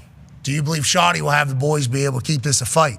Connor says yes. Does everybody else? We shall see. Well, that's the thing. Like you just said it right there. You know, you bet him with your heart early on. This isn't heart. This isn't like, hey, Cowboys have so much to pull through from. This isn't Eagles, fall off Super Bowl. This is strictly like 8.5 points in an NFL game. Like we talk about it all the time. When it's week 12 and one of the teams is 2-10 and the other is 12-2 and it's a 14-point spread, okay. But it's week 1. Like we have no idea. So saying like, oh yeah, definitely this year's Eagles team is the 8 points better than this year's Cowboys team. It just feels like with the Micah stuff, with the Jerry stuff, also with how good the Eagles have been, it's easy to do that. The year we were 2-14, I think it was 9 games that were 1-score games. So if we end up winning those ones that we lost, like we have 11 wins right there, And it's like if the ball bounces a different way, happens to bounce up into I don't think Debo was on the team. No, he wasn't on the team. He came afterwards. Happens to bounce up into Gerard Powers' hands, and he scores a touchdown late. We win. It's like it's very difficult to blow people out in the NFL because everybody's professional football players. But boy, you listen to the internet a little bit, it feels like Dallas Cowboys are going to get absolutely murdered. Go ahead, Tone. Yeah, and this stat I'm going to give you is not 100%. It is 60%. Since 2010, when teams are underdogs of 6 points or more, they have covered 60% of the time. Now, 60%, not 100%, okay? It's not a 100% stat, but in gambling, we like to live This feels like the fourth down graphic on the screen saying 60%. Go for it. We like to live in the margins. 53% will get you home and get you a winner for the season. So joining us now, ladies and gentlemen, is a man who has a prediction special airing at 3 o'clock on ESPN. Friend of the program, former guest host, Emmy Award winner, ladies and gentlemen, Peter Schrager. Yeah. Schrags, good to see you. Happy NFL kickoff day. It feels so good. It feels like a holiday. I am in Bristol, Connecticut, where Pat, AJ, you'd be happy to know, I already got a corner office with a view and everything. Wow. Is that Foss's office you're in? It is. It's Mr. Foss's office. We're here at the big boss's office, and I'm using it as my studio here for the Pat McAfee Show. Yeah, well, we appreciate Foss lending that corner office for you. He does have a good view. I believe right outside that, if you look to your left right there, there's a wall of windows, and then there's a bunch of people out there. Yep. Huge fans of ours. Tell them we said hello, all those people. We can see him. I'd rather not, yeah. Hey, good to see you guys. Foss, good to see you, Foss. Foss, don't make any noise out there, Foss. Foss is the man. Everybody behind Foss, massive fans of ours. Yeah, it's good up there in Bristol. Come on. Happy family when I'm here. This is it. Everyone's been very nice. Yeah, to you, sure. But so let's talk about tonight's game. And let's talk about the prediction special that you have at 3 o'clock. Is it predicting tonight's game, or what exactly does the prediction special with Peter Schrager at 3 p.m. on ESPN entail? So every year when I was on Good Morning Football, I would bring out this Super Bowl prediction with great pomp and circumstance, and I've been very accurate. I had the Rams winning the Super Bowl. I had the Bucks going. I had the Chiefs all these years, and I came to ESPN. I said, I kind of liked the flavor of that. Can we put a group together and can we do a special around actual official predictions? And it's not just a Super Bowl prediction, Pat. You got to tell us your 7 teams in the AFC and your 7 teams in the NFC. Seed them out and let's go. And guess what? When you do that, there's going to be a lot of fan bases that say, hey, wait, you said all offseason we were going to be good. Why didn't you pick us? It's easy just to say every team's going to be great. Now you put your money where your mouth is and your name where your heart is. And I have got my 7 teams in both conferences, and I have my Super Bowl pick, which I will unveil at 3 p.m. Okay, I can't wait to see that. Who all is doing this with you? Just you? Who's signing up to get their shins bashed by? That's exactly what it is. It's like, it's not pleasant. Like I was going to ask you guys, I'm like, there's no win to doing this, but here's the group. We got Jason McCourty, who's been through this wreckage before. He worked with me on Good Morning Football. God Orlovsky, he said he's going to do it. He doesn't know any better. Born in the dark. Born in the dark. Yeah, definitely. I would love to do that. Let me piss off how many people? Yes, I'm in. That's it. And then Field Yates is smart. I'm like, let's go with him. He'll say no. He didn't say no. He's like, yes, let's do it. So Field, who is maybe the nicest guy on the universe, is going to do it and is going to find some hate online after he doesn't pick everyone's team to make the playoffs. His hair, though, is going to be tough for people to hate on him with how he looks right now. He is truly phenomenal. Cannot wait to watch that, see all the predictions from everybody, and see who they pissed off or omit. Let's talk about tonight's game, Shregs. How do you see this evening going? Obviously, you talk to a lot of people. We know that whenever things get close to actually happening, that's when you have the most information. Okay. Yeah, and go ahead. Go on. No, I was going to say, I was going to give you credit and flowers for draft night and everything. About a week before draft night, you might not have all the answers. Draft day, you have all the answers. Before kickoff day, maybe don't have all the answers, how everybody feels. Kickoff day feels like you have it all. Feels like you don't try to rush your shit. You just say, hey, when I get it, I'll have it. What are you hearing about tonight? What are your thoughts on NFL season kicking off as a whole? I so appreciate that. It's why I don't do a mock draft in December. It's why I don't make my Super Bowl prediction until about 3 hours before kickoff, because I like to see everything and I like to know. I will say this. Yeah.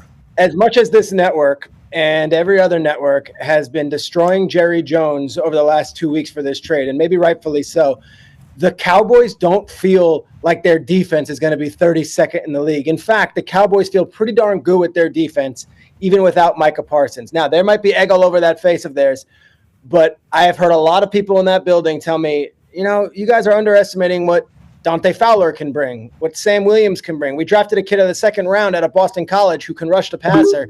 There are several different voices who feel like this Cowboys defense might be okay without Micah Parsons, and this isn't going to be the worst trade in the history of the NFL. There's a lot to pull from if you're Shoddy. And Eberflus, obviously, his first year back with Dallas. And obviously they got stars on their team still, but they've been disrespected heavily. And the point spread, 8.5, is certainly just the latest of the disrespect that the Dallas Cowboys can try to spur some motivation from. Go ahead, AJ. Yeah, Shregs, when you're looking at this Cowboys offense, I feel like Dak has kind of flown under the radar throughout this offseason, and I think he might be poised to have a big year. What do you expect from this offense tonight? And ultimately, can this offensive line hold up? Because I feel like they have so many weapons on the perimeter that they could do some great things. That's going to be the big question. They've got such a young offensive line with all those first-round picks that are going to be playing, whether it be Guyton or Smith and, of course, Booker now. Like, you've got youth all over that offensive line. If they can hold up, this is going to be an explosive offense. They have continuity with Brian Schottenheimer now as the head coach. He was the obvious play caller last year when he was doing it with McCarthy. And then now you look at this and you add George Pickens, who has a carrot at the end of the season of you can get a monster contract like you just saw Terry McLaurin get or you just saw DK Metcalf get if you have a good season. George Pickens is in the final year of a contract. They did not renegotiate his deal. The rap on him is that he is a bad vibes for the locker room guy. So far in Dallas, he's been great in the locker room. He goes out there and he takes some of the pressure off CeeDee Lamb. There is a great reward for him, a pot of gold at the end of the rainbow. And Dak was second in the MVP voting 2 years ago. So, AJ, I'm with you. Like, I don't know where this thought of Micah Parsons was the entire Cowboys' identity. I know that thing was ugly and it got weird. And when they traded him, it was like, well, the Cowboys aren't doing anything. They don't feel that way. And that's all I can say as far as the vibes coming out of Dallas right now. And Jerry said, we got 4 first-round picks over the next 2 drafts. Don't think I won't just do something right now. Stay tuned. Well, Look now. Stay tuned. We'll see how it looks on Thursday night. Say we need another pass rusher. Maybe I go hunting. We got 4 first-round picks. Pat, did you watch the Jerry doc? Or no? I've seen portions of it. I have not gone all the way through it. Darius is watching it for a second time. Yeah. Everybody in here is telling me. Peter Berg said it's the greatest sports doc that he's ever seen. It's up there. I mean, really? There is. There's a lot of people that really, really love it that have been telling me I need to watch it. And I'm like, all right, I'm going to try.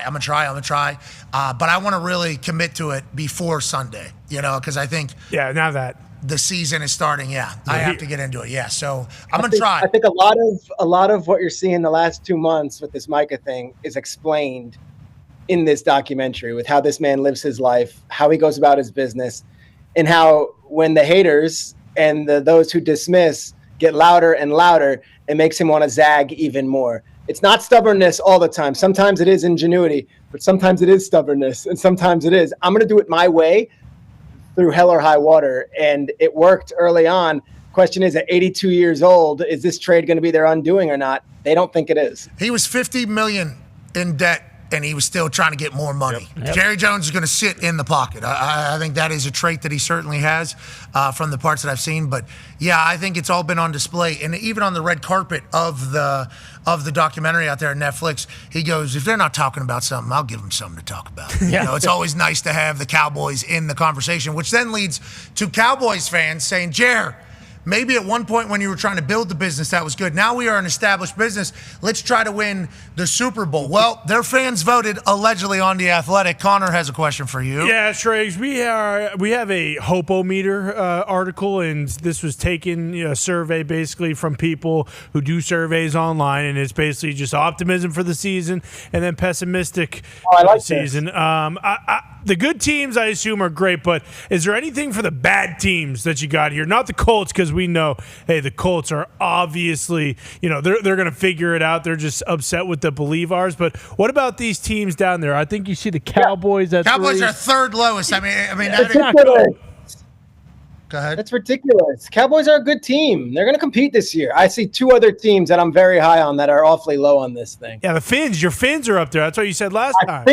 My Finns are 82% in the tank. I mean, come on. The Miami Dolphins bring back just about everyone on offense. They have a healthy team for the first time. They had 100% participation in their offseason program. And they get their 2 great veteran defensive players, Bradley Chubb and Phillips, back from injuries who didn't play last year, in addition to Chop Robinson. I don't know why everyone's so down on the Dolphins. I like the Dolphins. I'm high on the Dolphins. The other team, a couple notches above them. Why would people be down on the Bengals? They did everything you asked them to do, and they finished it, and they got it done before the start of the season, and they're finally healthy. So Dolphins and Bengals, I'm very high on, despite what this athletic confidence-o-meter yeah, people are up there. Now, I do have to add in, because one of the only classes I went to was a sociology class with Professor Nancy Feather, and I appreciate the hell out of her. Shout out. Nancy Feather. Shout out. Yeah. That's a great name. She was great. She was awesome. She was a G. Massive class or like small 20-person lecture? What are we talking? Pretty big class. I'm sitting like left hall there. Professor Feather. Professor Feather. That is so cool. Yeah, raising the hand or passive?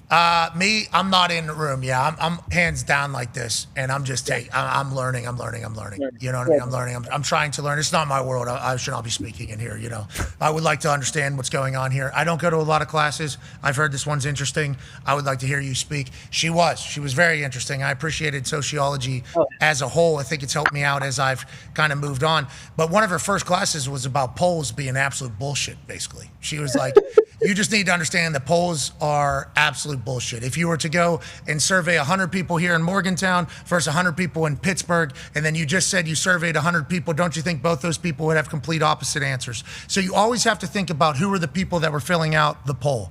Like who was going to The Athletic, reading The Athletic, and then deciding to vote on this. You have to categorize the human who is the poll and then realize that's how these humans feel about the poll. But I don't think you can just dismiss it completely. I don't think you could just say those people don't represent the rest of the fan base. I do think this was a pretty good take on how basically the teams make sense. The vibes of the team. Yes. I do think it was very my natural reaction is normally polls are bullshit. That is normally my reaction. But whenever I looked at this, it was feels like you could certainly find a significant group of every fan base that does feel this way. So I think it's good. The feather corollary. What is it called? The corollary? What? Ty Schmidt's smarter than me. What is it? What do you call it? Corollary, yeah.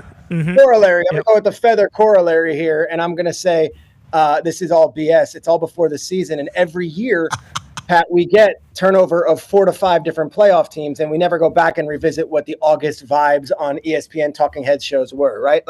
To me, I look at the rosters, I look at the continuity between the Bengals and the Dolphins. I would also add in that conversation the Cowboys, that with the exception of Micah Parsons and Zach Martin, they pretty much brought all their stars back and they're healthy. So I would feel better about those teams. And as for the Broncos, look, Sean Payton's one of my closest sources. Sorry, gave it away. One of my favorite people.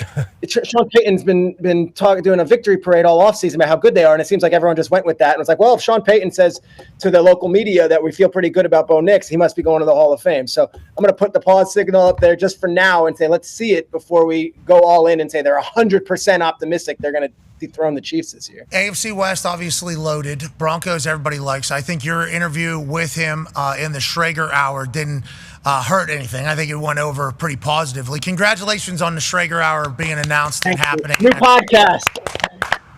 2025, new podcast is the right time. That is the right time to do I that. felt like there weren't enough out there. Yeah. Like, it's just this kind of little niche thing, the podcast, where the marketplace hasn't fully been.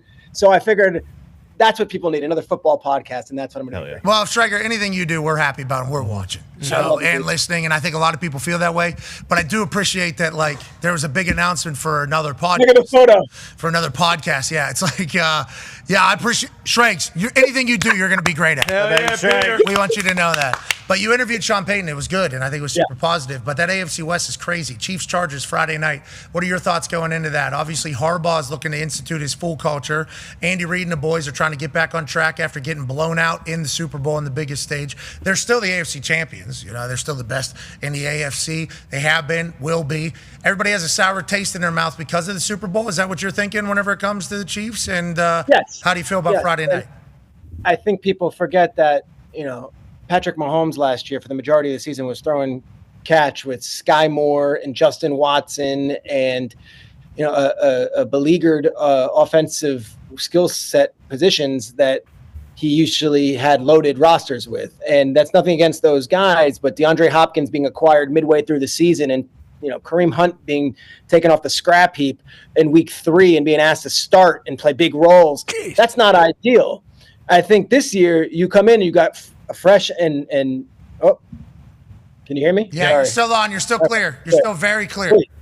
We've got a fresh, a fresh Hollywood Brown, a rejuvenated Isaiah Pacheco who's coming off the injury and is apparently looking great. Like, I think they feel very good about their team. And just because they lost to the Super Bowl, to the Eagles, and lost that way, doesn't mean that they're suddenly off a cliff. They still won the AFC. That said, this thing is a wild card. The fact that it's being played in Brazil, and we don't know the playing surface, and we don't know the travel situation, and we don't know it's the ultimate neutralizer when you go to a field in a stadium in a country that's 12 hours away. Like, the NFL is promoting this international stuff big. They want this to work, and it's great.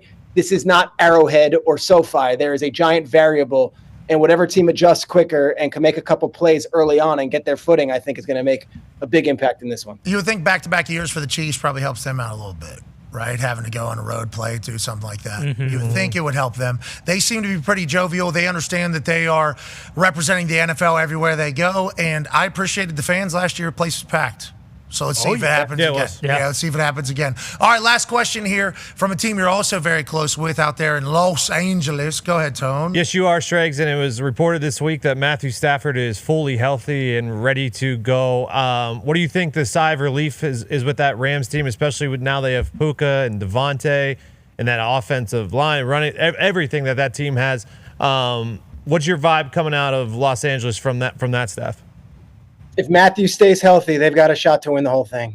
And that's the huge if. And as much as he's healthy week 1, we don't know if he's going to be healthy week 4, week 10, week 15. This is a long season. And people know now that there is a guy who's got back stuff going on under center. So that is going to be the topic of the day for them every time they go and take the field. Can Matthew make it through the week? Truth of the matter is Jimmy G was out there all summer while Matthew wasn't and was lighting up defenses too. They did the intercamp practice with the Cowboys. I told you guys, Jimmy G looked incredible during those few days, and they feel like they've got a really capable backup. But to your point, Puka, Devontae, Williams, you got Tutu as your speed guy. They feel like the rookie out of Oregon at tight end, Ferguson's going to be a star. Like, they feel very good about this team and this offense, and the defense exceeded expectations. So it's really, to me, just who's standing at the end of the season. And if Stafford's under center, I wouldn't want to face him. All right, you want to give us a couple little sneak peeks at some predictions from the prediction show at 3 p.m.? AJ, don't you think we should maybe get a couple little predictions? Yeah, maybe one or two, I think, Shregs. Yeah, let's go, Shregs. AJ, a couple predictions. Number 1, I don't have the Detroit Lions making the playoffs this season. Wow. All right, Shregs. What happened? Whoa. They're the number 1 seed in the NFC. Wow. Number 1. Had 100 injuries to their Why do you entire hate them? I was Why do you playing hate the Lions? defense. Don't hate them. I don't hate them. I love them. I think that NFC North is loaded. And I think the loss of 2 coordinators is not being discussed enough. Those 2 men are absolute G's at what they do. And that's Ben Johnson and Aaron Glenn, arguably the 2 best coordinators in all of football last year. And I think we look at a healthy Aiden Hutchinson. We look at a healthy, a couple players. We say, okay, well, they're back. I think there's going to be a steep drop-off without those 2 men calling plays on offensive. He's dying on Detroit. Wow. No. Did not see that coming. But this is why we do the prediction show, because it's easy just to say, here's my Super Bowl teams. I like the Bills and I like the Rams. Piss off Detroit. Yeah, number 1 seed in the NFC. You take big swing. You're welcome to ESPN, Shrek. Hope you don't see FCDC. Welcome to ESPN, Shregs. Yeah, take the hat off. Let them see you in your eyes. Let them see your eyes. All right, do you have another team you want to piss off or a team that you want to make happy or anything like that? You want another piss off one? I'll do another piss off one. Jeez. Yes, love it. Oh, my God, Shregs. You just told Detroit that they're the same old Lions. He's wrong. Not the brand new Lions. That were the number 1 seed in the NFC last year. Okay, they're not going to make the playoffs due to 15-2. 15-2. That's Peter Schrager. That's Peter Schrager's prediction show that you can watch. It is so easy to go on any network and just pick the chalk. It is bold and it is fun to take a risk. And I'm going to take the heat from the Lions fans. I hope I'm wrong. Of course. Sure. Now, good spin. Another prediction. Here we go. From the office of Peter Schrager via Mike Foss.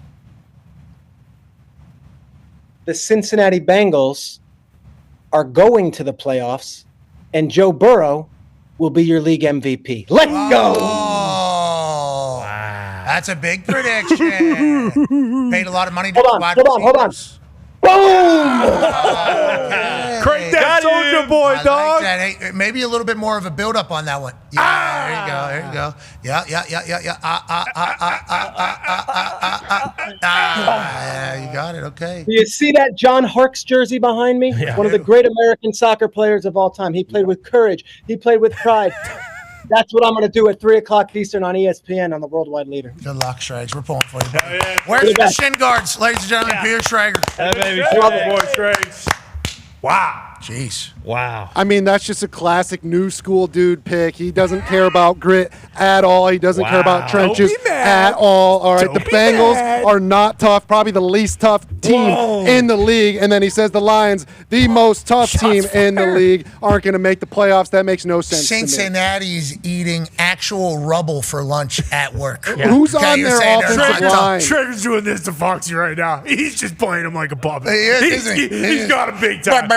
Shregs, that's what you're doing to him, Shregs. You got Foxy just like this. Yeah, he's got him. He's playing you like an absolute puppet over there, Foxy. And you know what? MCDC is just going to show that to the team and say, look at this asshole on ESPN. He doesn't believe in you guys. Let's go beat Green Bay. All right, Shregs, we appreciate that, Shregs. I love you guys. Ladies and gentlemen, Peter Schrager. Lit last one. Love him. Same old Lions. Yep. Joe Burrow winning the MVP, that'd be a big deal.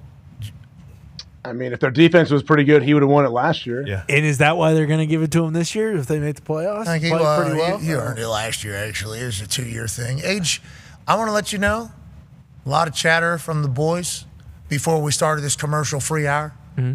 Yeah. A lot of chatter from the boys about your hair, about it? You sticking with it and how proud we are. Yeah, I'm firmly in the camp of, hey, keep going, brother. Fight the good fight, man. Don't give up.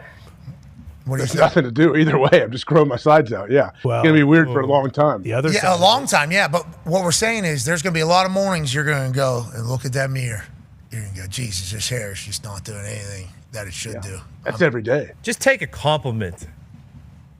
It's not. I don't know if it was exactly a compliment. I don't know if you guys can tell. I'm a bit sweaty. This room is 82 degrees. We're waiting on a few pieces for our furnace, so there's no window to crack. Yesterday it was going. I got a little thermometer over there. I see that sucker hit 82, so I'm trying not to sweat profusely on here. Well, I don't. If you were to start sweating profusely, we would respect it. Just want to let you know that. 82 degrees, no window to crack. Furnace has a couple issues. What's the issue? It won't turn off? Is that kind of the issue? I'm up in the attic and it won't blow cold air, so the dude came out and had to shut it all the way down now to get the new part tomorrow.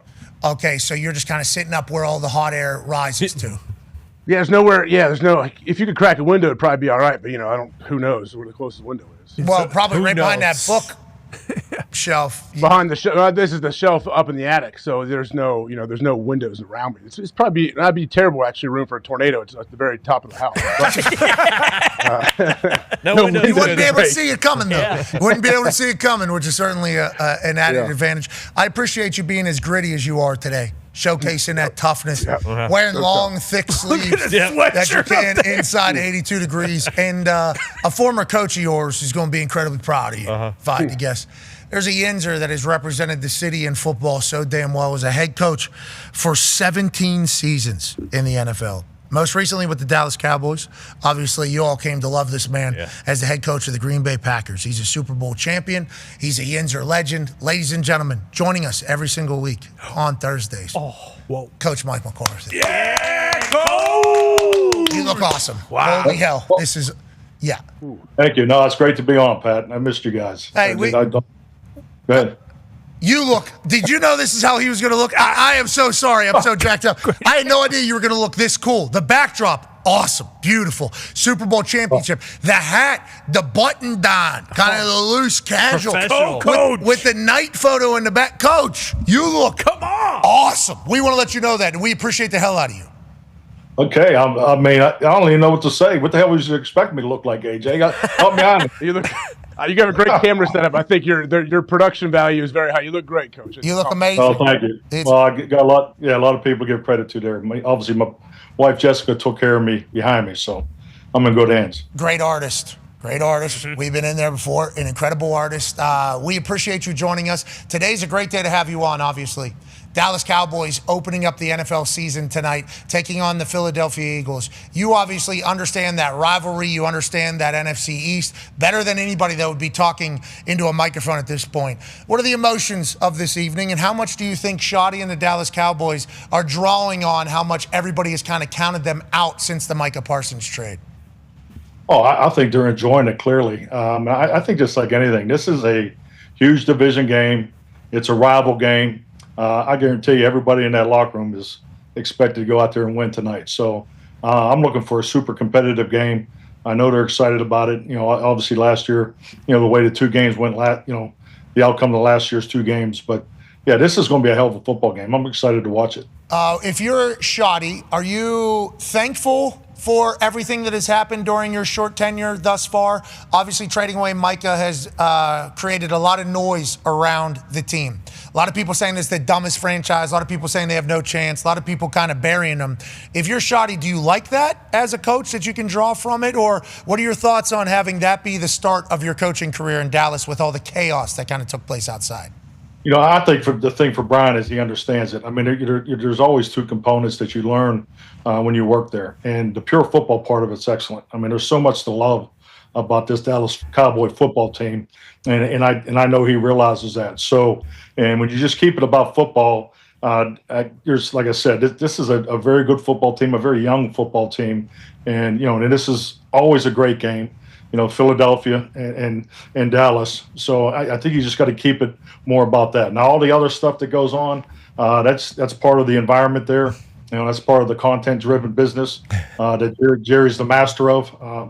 And you just got to learn to separate that. And personally, it took me a couple years, and frankly, it was a conversation that I had with Jerry. I think it was after it was about 2022, where just everything we talk about right here, that's what counts, and all the other stuff is business.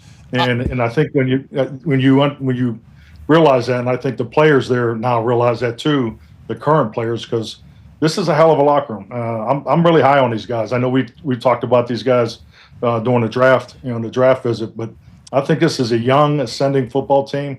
I like the additions that they made, so I look for a super competitive game tonight. Okay, go ahead, AJ. Coach, anytime we've been around you, you're very high on Dak Prescott and everything that he does as a quarterback and as a leader of that team. I guess, what do you expect from him not only tonight but the rest of this season? Number one, stay healthy. He stays healthy. He'll reach every goal that he has set out for his team and himself. I do believe that in heart of hearts. I think Dak is clearly what I would call a full operational quarterback. When you get into the postseason, you start building your offense for the upcoming year, the concepts you're looking to build off of, the variations that you want to change he's full operational. There's nothing that you really get out of. Now he obviously ran more in his younger days, and frankly, once he received a bigger contract, we try to be more selective with that. I'm not sure what direction they're going here in the future here, but he's full operational. I thought, we increased the 3-step emphasis. I thought he was excellent at that. So the play action, the keeps, and all that. So really like him in the situations.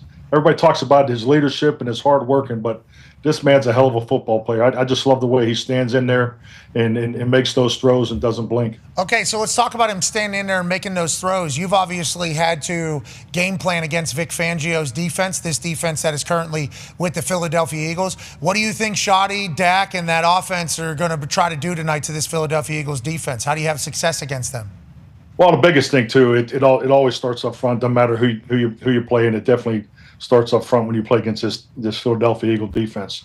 When I view defensive lines, this is a group that can apply pressure inside and out. So with that, you just got to be very aware when you're talking about time clocks and expectations. And personally, I prefer to throw the ball on them up in Philadelphia on the grass than inside, because I can remember a safety that Fletcher Cox had in the earlier games in 21, I think it was, where when you have that combination of inside and outside, you got to be smart with the way you throw the ball. And I'm talking now particularly to your pass sets.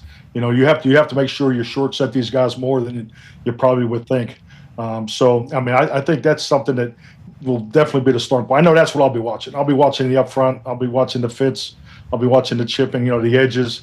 If they're making Dak throw off his back foot and so forth. But this will start in the trenches, and it'll start with running the football and having the opportunity to take advantage of that run game on first and second down. But when it comes down to the situational stuff, you got to block them. And this is a hell of a defensive front. You said something in there that was kind of just a throwaway comment for you, but I think is very interesting. You said you'd prefer to play them on grass, that D-line, up in Philadelphia, as opposed to maybe turf. Is that what you were trying to get at there? Because maybe the footing's a little bit more loose. Now, it's obviously opening night, Philadelphia Eagles and everything like that. Grass is going to be it's going to be immaculate. It's going to be immaculate tonight. But it does have the possibility to be a little bit more slick than like turf or maybe in a dome or something like that. Is that what you were getting at there with playing against this Philadelphia? Well, yeah, I'm not even talking about slickness. I just think it's the reality of playing on grass versus turf. And compliments to the Philadelphia grounds crew. They do a great job up there. The grass is great up here in November, December when we've been up there. So, but I just think it's more about they're at that level of a defensive front. When defensive fronts have the ability to apply pressure inside and outside, you got to make sure you really change up the pass sets and those types of things. It's not like, I prefer to play them. I prefer to throw the ball in Philly and not at Dallas. That's not what I'm saying. I'm saying you just got to be conscientious in the game plan and more particularly in game to make those adjustments, because I think you saw it in the Super Bowl. That game was on turf, and those guys, they were applying pressure from the first quarter all the way through. So I just have a lot of respect for their defense, a lot of respect for Vic. But it starts up front, always does. DC Fangio goes from Miami, where he was told it was Fangio-over, basically. Yeah. Can't relate to the modern players. Then he goes up Philadelphia, wins Super Bowl. Mm-hmm. Then he's got everybody back, and they got the Dallas Cowboys on opening night. Are you guys going to be able to repeat the success you had last year? We shall see. Connor has a question for you, Coach. Yeah, Coach, another new OC for Jalen Hurts and the Eagles. Obviously, when they have a lot of success, those OCs are going to go and be head coaches. Kellen Moore, being the most recent one who you were with for some time. But what do you expect for Jalen to kind of struggle and go through early on in the game, if he struggles at all with the new offense? And do you see them just continuing to kind of lean on Saquon in the O-line and no point to change what they have done, the past 2 years? Yeah, I'd be very surprised if there's any struggle from a systematic approach. The first OC is still there, Nick. I think Nick's done a great job, not only the overall football team, but keeping the formula for success intact. They definitely played to their strengths. Ground and pound and control that clock, and they got a dynamic offensive perimeter group that can play with anybody. So I think that, the operational part of it will be seamless. The biggest thing in my experience is September football. The things I'll be watching for is, just the fundamentals, the time clocks, the timing, the combination blocks, the pad level and footwork and those types of things. And that's for both teams. But I would think Jalen would just, I'd be surprised if they don't kind of pick up where they left off, and hopefully they've had a good camp. But I don't think the OC change is going to be huge in my opinion. As we wrap up for tonight's game and move on to other NFL stories, we'd be remiss if we didn't ask you about the entire Micah situation. Obviously, we assume you have a different view or perspective on this as somebody that was literally in the building in a very prominent role and have a relationship with Jerry Jones. As you're watching this from outside in and kind of all unfold, what are your thoughts, especially with the release of the documentary where a lot of people are learning that Jerry is the consummate businessman and promoter and kind of learning his ways while all this is taking place in the news? What were your thoughts on it as former coach there? Well, I mean, honestly, personally, I try to get as far away from football as I possibly could since, my time ended there in Dallas, and was able to accomplish that for the most part, as far as much as people would allow me, and just the quality time that I've had with my family is something I've never had before.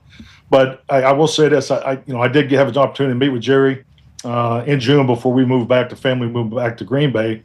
And, one of the first things we talked about, just the off-season program, how excited he was about the draft class. And he talked about Micah. I mean, he was excited that, he felt that him and Micah they had a deal and in his future, and, and he's earned that. And I think we all recognized, the impact and, the performance from a performance perspective. Micah Parsons earned his contract. I mean, there's no question about that. So, I mean, that was my position on, I'm going to say early June. So I just, and obviously being there, I mean, this is a contract, from a cap management standpoint, you're talking about the last 2 years. I mean, then, you got Dak, you got CD, and now you got Micah. So, I mean, these contracts obviously affect your approach or outlook on other contracts.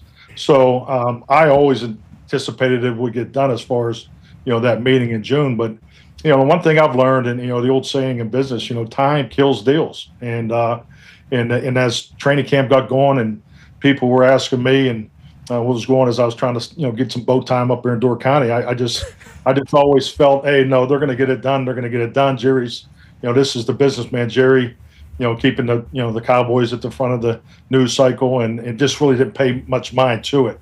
But, as this thing went on longer and longer, I think anytime, business transactions, are held up, the decision makers, there's more emotion that comes into play here. Opinions are heard more and more. And I mean, this is what can happen. So this is just my opinion. I'm not acting like I have any inside information, but I just felt this was a deal that took too long. And frankly, I think both sides will benefit. I think Green Bay will benefit here in the short term. And I think Dallas, I like what Dallas is doing.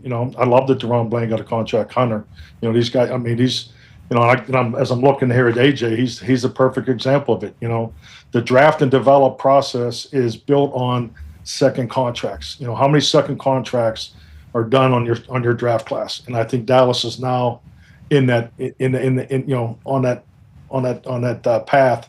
And so where in the past you lose a guy or two because you are projecting these big contracts. So I think these are two good young football teams.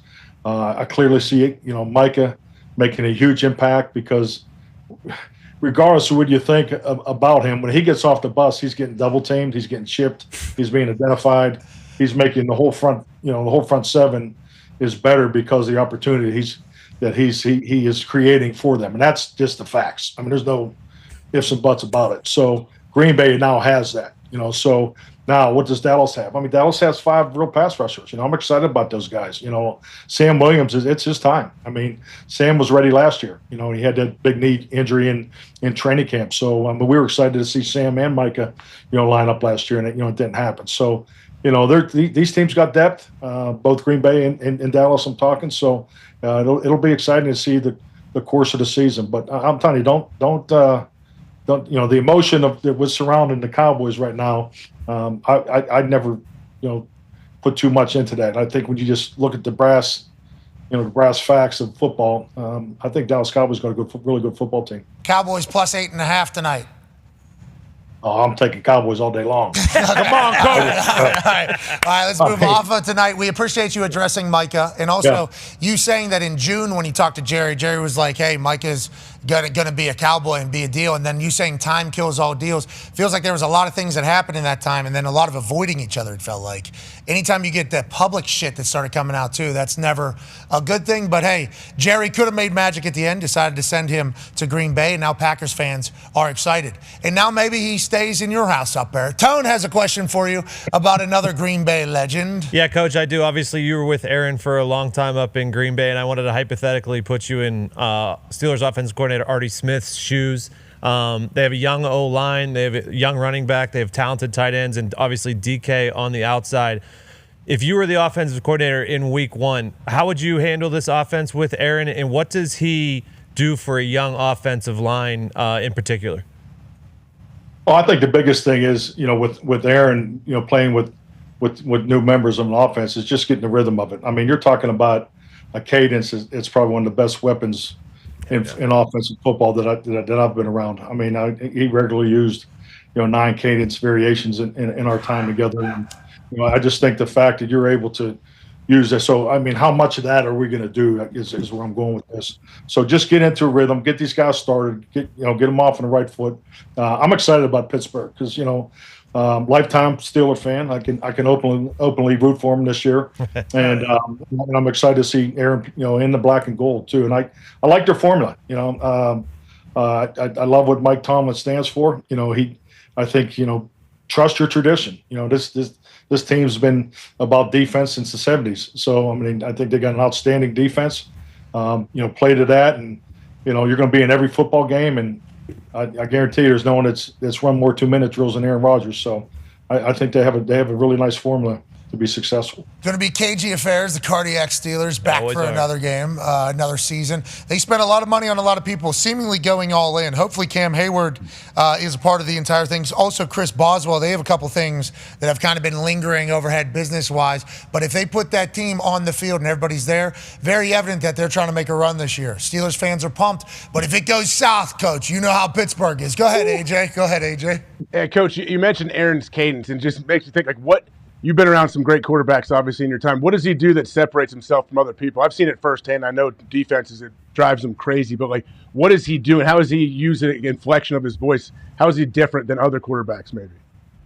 Well, great as far as the variation, but the self-scout. I think all the way back to the early years. I mean, obviously, we built that over time. But, his ability to self-scout throughout the season, being totally on top of, Chicago week 1, Chicago week 12. So I think because, obviously since they put the microphones on the center and guards, I mean, there's the audio out there, everybody's aware of it. But I think just being on, the variations is one thing, but the percentage of the variations and more importantly, the timing, young defensive end in the game. Okay, great time to, go double count, those types of things. So I just think his experience is top of the line.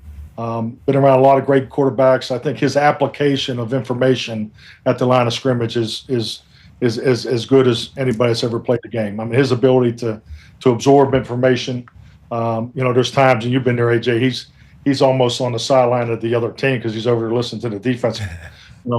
Coordinator talk to the players, and he's acting like he's over there BSing. So, his ability to gain information during the course of the game and apply it, and I always thought was very unique. Yeah, the last second timeout too, whenever he can't figure it out. That shit's dancing with 1-0. Yeah, look at you. Yeah. It does get real close. Yeah, I want to got blamed for this shit all the time. I fucked that up. Hey, when it gets to 3 or 2, can we make a decision as opposed to at the half? Every single time. It was fantastic. Hey, Green Bay Packer owner who lived those rides with you, Ty, has a question. Yeah, Coach, the last several years, the only thing we've talked about, with the Bengals at the start of the season is hey, Zach Taylor doesn't have these guys prepared. They don't start fast. And with how good the AFC and the NFC are now, a lot of teams can be shit out of luck if they start 0-4. Is there any way going into a season you can ensure hey, we're going to start fast this year and we're not going to put ourselves in a hole where we have to win 6 or 7 games down the stretch to get into the playoffs? Blame it on the CBAs. That's what I would say. No, I tell you, it's tough. It really is. I think training camp is the most important time a year as far as training your football team. It's the only time really the offensive line, who are at a huge disadvantage, in the training, in the training formats that are out there, because they really don't get into the real training, into the the fifth practice of a training camp. So I think you have to coach September football a little differently.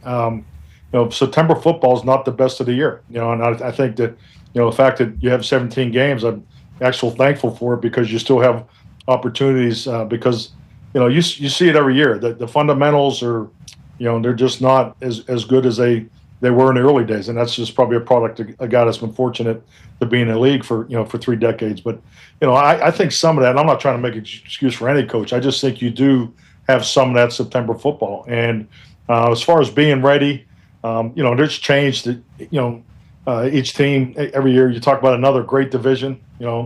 That's a tough, hard-nosed division as any in football too. So yeah, I don't think there's a right way and a wrong way to go about it, because you got to train your football team as hard as you can in training camp, but it's really you train them to the health of your team too. So that's you got the mechanisms of GPS and all those things that go into it. But it's your timeline of training camp getting a team ready is a bit of a challenge for everybody. That's good stuff, Scott, especially with all the mechanisms that we got out there. Yeah. Coach, we appreciate you. This was wonderful. We know you're on the Cowboys. We appreciate your takes on that. And we can't wait to chat with you next week. You're the man. We appreciate the hell out of you. All right, thank you, man. Look forward to next week. Have a great week. Ladies and gentlemen, Super Bowl champion who looks very cool right now, Yep. Coach McCarthy. Yeah, Coach! Love that. Did you expect him to pop up in front of a nighttime picture? I think it was a big screen. Wasn't that a big old screen? Oh, yeah. He might change it next week. It's going to be something else next week. His wife is an actual artist, like a painter Oh, yeah. and everything. We got a chance to see her studio. She has a massive studio, and it's like, he's like, yeah, wife did all it. It does look pretty cool, doesn't it? He didn't even see that. No. He sat down there, had no idea. We good? We good? I'm sitting here. He's the best, man. He was great with us at the draft. Yes. Hanging with us, Yeah. the whole thing. We're thankful he'll be joining us every Thursday. He's making selections. Yeah. He said Oh, yeah. Cowboys plus Oh, 8.5. yeah. Oh, yeah. I don't know if he's planning on doing that, but we just got one out of him. We'll see. We'll So now see. he has to. So now we'll see how it goes. Chuck That's did on it. him. Yeah, we'll see how it goes. We are 1 minute into a hard out here on ESPN. Remember, Peter Schrager has his super duper prediction special coming at 3 o'clock Eastern on ESPN. We'll be live tomorrow, overreacting to everything. I'll be live in Oklahoma. Oh, nice. Tomorrow, Friday, obviously, we're kicking off another incredible college football weekend. Oklahoma, Michigan is taking place in just a couple of days. Obviously, tonight, Philly and Dallas kick off the NFL season. Tomorrow night, Chiefs and Chargers. Sunday night, Ravens, Bills. Woo! Are you kidding me? We're in it. We did it. AJ, it's a great time to be alive. We're lucky to be here. We're absolutely lucky to be here. I mean, tonight, tomorrow night, everything. Yes, this is a beautiful time, and we are just at the beginning, just scratching the surface, so I can't wait. It is just the tip, isn't it? Just the tip. Not even yet, Not really. even. Fully Barely. the tip. No. Almost. It's about to be, and we're about to feel how Almost in great there. it's all going to be. We're very thankful for that. And remember, we don't love that there's commercials, but it was obvious it was coming, and we're still going to watch. That's a red zone. Nailed it. Nailed it. Nailed it. I was getting attacked for that. ESPN, Disney show, it's like, they're not even on Disney. Still, I It's mean, not even on ESPN or Disney. And also, it's on Google currently with YouTube. They're not the ones deciding that either. It's the NFL's deciding that. And as soon as we saw the LREPs, we all knew Oh, here we go. what was coming. People are fucking Don't love it. I don't love, but we're still going to watch it. As long as you don't go to, like, even if it's, like, sometimes when they keep the game going and they split screen, I'm like, just do that. That's I'm what they're fine doing. with that. They're doing 4 of them 15 seconds long, allegedly over the 7-hour period. that's it? Come on now. Now, I did see Brandon Perna, Denver Broncos fan and YouTuber. I guess he came out and said, am I a marketing genius? I think so. Bud Light should just say commercial-free football presented by Bud Light. I think Bud Light would have a lot of people that maybe were still about Bud Light. Yeah. Going, hey, Actually, you know what? All right. Yeah. Maybe. You know, there's Honey, Bud Light likes football. Oh, they love football. They don't want me seeing these commercials. There's a chance that is a thought. But if it's not Bud Light, another one of the league sponsors could come in here and really be Verizon. Be a hero here. Great opportunity there. Great opportunity. DoorDash coming in and saying, hey. You're telling me people were mad about 1 minute over 7 hours? it's bullshit. That's one more minute I could have had. I got some terrible things said to me. I got some very terrible things said to me for this. I did not expect it. And as soon as I started reading them and they're like, we don't care. We do care. You fucking shill. And I'm like, I obviously would rather not have it. I mean, my show has none. The one that I negotiated, the one that people were pushing for me to have them. I obviously don't want it.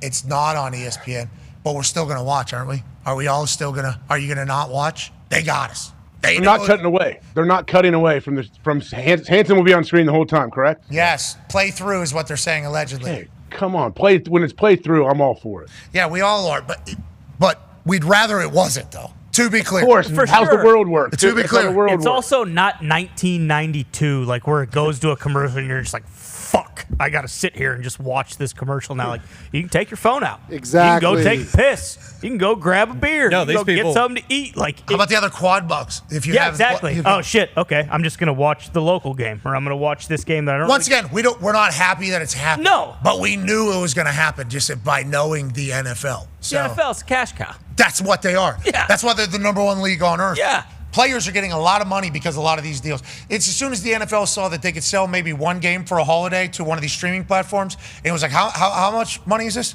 How many hundreds of millions for this one? Oh, we can certainly cook up a Black Friday game. We got a Christmas Eve game. We got 4 Christmas games, don't we? Yep. What other days can we make up? Can we make up an NFL day? Can we make up a Wednesday afternoon? Well, as soon as that's what the NFL is. That's why the league is headed where it's headed, which is why, we don't love it that they are just capitalizing on absolutely every dollar that they know they can get, and we're not going to change our watching style. Like, they put those 15-second commercials up there and it's play through, okay? We're all going to still watch. And they knew that. And they were like, how much more money can we get? Do we think these NFL fans are going to stop watching because of these? No. All right, so we're leaving money on the table? Mm-hmm. We don't do that. Give us that. Now, everybody is worried that once the NFL does that, maybe they'll then start doing the break-in commercials. And they'll like gobble, gobble, gobble, gobble, gobble, keep going. Certainly a possibility. And at that point, we will certainly raise hell by, hey, we can't be doing this, because we did a college football red zone, and it had commercial every 4 minutes. And it turns out it sucks. Yeah, it does. Turns out it sucks. Miserable. So I hope the NFL understands that is why Red Zone is Red Zone. That's why people are paying a subscription fee. But as soon as they started marketing on it, it was like, that was seemingly inevitable for the NFL. And I'm still going to watch. Yeah. I don't love it. I don't love that I'm that easy and that I'm that committed. And I don't love that they're doing it. But it was obvious they were going to do it. Well, you can have the best of both worlds. You can still watch, and then when it goes commercial, you can tweet like, it's fucking bullshit. Fuck the NFL. You got to have good service, though, because to get that tweet typed and sent by the time 15 seconds. Exactly. Yeah. Exactly. But it's a fun little game. We should do something. Not we, or I don't know who would do this, but whoever, like the people that are super mad about this, if they go to take a piss at all during Red Zone, someone should come out of their closet, just punch them right in the face. Okay. Say they're missing it? Yeah. Yeah, but it's on their time. Okay. It's not on air. It's not on Red Zone's time. Mm-hmm. And Red Zone, by the way, operated by the NFL. The NFL is the one making the decision to do this. We all knew the NFL would do this if they could do this, which is why people mad about this aren't NFL fans, because I don't think so. No, they're not. I mean, we're nobody who is actually mad about this will hear this, and nobody who's actually mad about this will watch Red Zone every week. The people who are mad about You're this, talking about what I'm saying right now, explaining myself. They did not hear it. they're just, no. All those people on the internet. Whenever they go to get Red Zone the first week, you're going to go, Disney, these fucking assholes. And they say, it's not on Disney, actually. It's on another platform. Wait, I thought. Well, fuck them still. They thought about it. Yeah. Yeah, they would have. Yeah. Okay. It's the world we live in. God help us all. Exactly. We're lucky to be here. That's right. We get to be here. We do. Mm-hmm. It's fun walk into traffic because I said that I'm still going to watch Red Zone. This fucking guy likes commercials. You believe this shit? Fucking piece of shit. Thank you, dude. Sorry I said it. This goes in. They're not going to do any commercials. Okay. Boom. That'd be sick. High stakes. I'm trying to make up for it. Yeah, exactly. Big shot. Big shot. A little strong. Look good. The NFL making money off something, they're going to do that. I'm bummed out. All right. let's run through the stories that we have not covered or given enough attention to, and then let's make our picks and let's enjoy the hell out of NFL kickoff day. Man, what have we not talked about that we definitely should be talking about? Yeah, there's one thing we definitely haven't talked about that we need to be talking about, and that's because you studied night and day yesterday to come up with your top 5 players of the Philadelphia Eagles and Dallas Cowboys rivalry. That's a great call, actually. I was almost going to maybe not do it just because it was so much pressure. So much pressure. It is a lot. How do you pick your top 5 favorite players that played for the Philadelphia Eagles and the Dallas Cowboys? Just in the history of the teams, your top 5 favorite players combined. It was not easy. It's a lot of pressure. We don't do a lot of lists, but to kick off the season, the greatest season the NFL is ever going to have, I couldn't help but pay tribute to guys that have donned these uniforms, put on these helmets, and built this rivalry and these franchises to what they are today. Hell yeah. Let's start with number 5, Jason Kelce. Now, listen, Jason Kelce's the youngest guy that's going to be on this list. I think it was all retired players. It's not active players. He's recently retired. We love Jason Kelce. Yeah. Guy slams beers. Obviously, he's representing football in a huge way, not only with his podcast, but with everything he's doing. And he was a dog on the field. Undersized, but could outrun you and outgrit you. He actually would gnaw on your Achilles. He would gnaw on your Achilles to get a good block. And then he would talk to the boys, and he'd get emotional right in front of them because they're such a damn tight family. And then he would motherfuck somebody, and then he would hop on a ball, score a touchdown. And then they would create a play called tush push that would be literally his ass being pushed by other men that are being pushed and create something that's unstoppable. Jason Kelce, phenomenal Philadelphia Eagle. And as somebody that is not an Eagle or a Cowboys fan, I would say he's in my top 5 favorite Cowboys and Eagles. AJ, do you agree with the pick of Jason Kelce in the top 5? Absolutely. He's an absolute legend. And people, I think, because he is so, he's out there and he's so good in the media, people forget this guy was an absolute monster on the field. Absolute monster. All-pro. One of the greatest centers, if not the greatest center of all time. That's like Travis Kelce, one of the, if not the greatest tight end of all time. Ed Kelce's got 2 goats. Yeah. Yep. Okay. 3, sounds like. Yeah, hey-oh. Yeah, maybe many more. Who knows? All right, at number 4, top 5 favorite players, Randall Cunningham. Oh, hell yeah. Listen, Randall Cunningham, obviously, let's go through the stats here. He's a college football Hall of Famer. He's a 4-time All-Pro. Threw for 207 touchdowns. Had 35 rushing touchdowns. And, at one point in his career, had a 91-yard punt down there at the Meadowlands. Third longest punt in NFL history. Backed up, got to get it off. Randall Cunningham says, don't worry about it. Let me fucking bomb on down here. 91-yard punt, AJ, for quarterback Randall Cunningham, who led the Philadelphia Eagles to a Super Bowl, not to win one. But shout out to Randall Cunningham for all he's done for kicking, punting, and quarterbacking. I'm old enough. You guys aren't old enough. I was old enough to remember Randall Cunningham and watch him play in person. He was ahead of his time, man. Super athletic and can throw the ball about 7,000 yards. I don't know if he made it to a Super Bowl. Is that what we're saying? What? No. We were saying that wasn't a 91-yard punt. Oh, that was not it? No. I mean, that had Well, to be the if you clip. count from the end zone, Yeah, so basically, if you count what they don't count. Oh, so it's an 81-yard punt. Yeah, well, the guy guy returns it. Like, I don't know if it because no, it's just gross punt. Well, the ball kept going past 91 yards then. Okay, so that ball was snapped from the 1. Yeah, and I think it goes all the way down to like the 7. That's not. That's Yeah. To the 6-yard line. So it wasn't. Yeah. Oh well, they did count it to where he returned it. 96 minus 1 would be a 95-yard punt. And then he returned it to like the 13. I think he has the record then, because they counted as a 91, I believe. Right. I think it's longer than that. Unless there is another clip of him hitting another punt. Maybe it's a preseason one. I mean, it's close. Could be. So that's from the 1-yard line. So if he was to hit it to the end zone, that'd be a 99-yard punt. Mm-hmm. It gets stopped 6 yards from the end zone, right? 7 yards from the end zone? Yeah, 6-yard line. Bingo, like. Right in there. So 7 yards. 7, yeah. So that's 92 yards, right? 99 minus 7 would be a 92-yard punt. Mm-hmm. So he got ripped off a yard. I don't think it would be record. Yeah, the record we saw was like 98 yards. But again, they're not including the return. Like if you punt the ball. That would be your net punt. This is gross punt. Gross punt. Gross punt, net punt. Yes. Nonetheless, Randall Cunningham, AJ's gone. Yeah, he's sick of it. I'm tired of talking about punters. All right, let's go to the number 3 overall player whenever it comes to Eagles and Cowboys, Michael Irvin. Yeah. Yep. The playmaker, absolute dog. Obviously, on the field, there's highlights galore. All the way back to his draft night where he was told the Green Bay Packers were going to draft him out of Miami, and he said, I'm not going.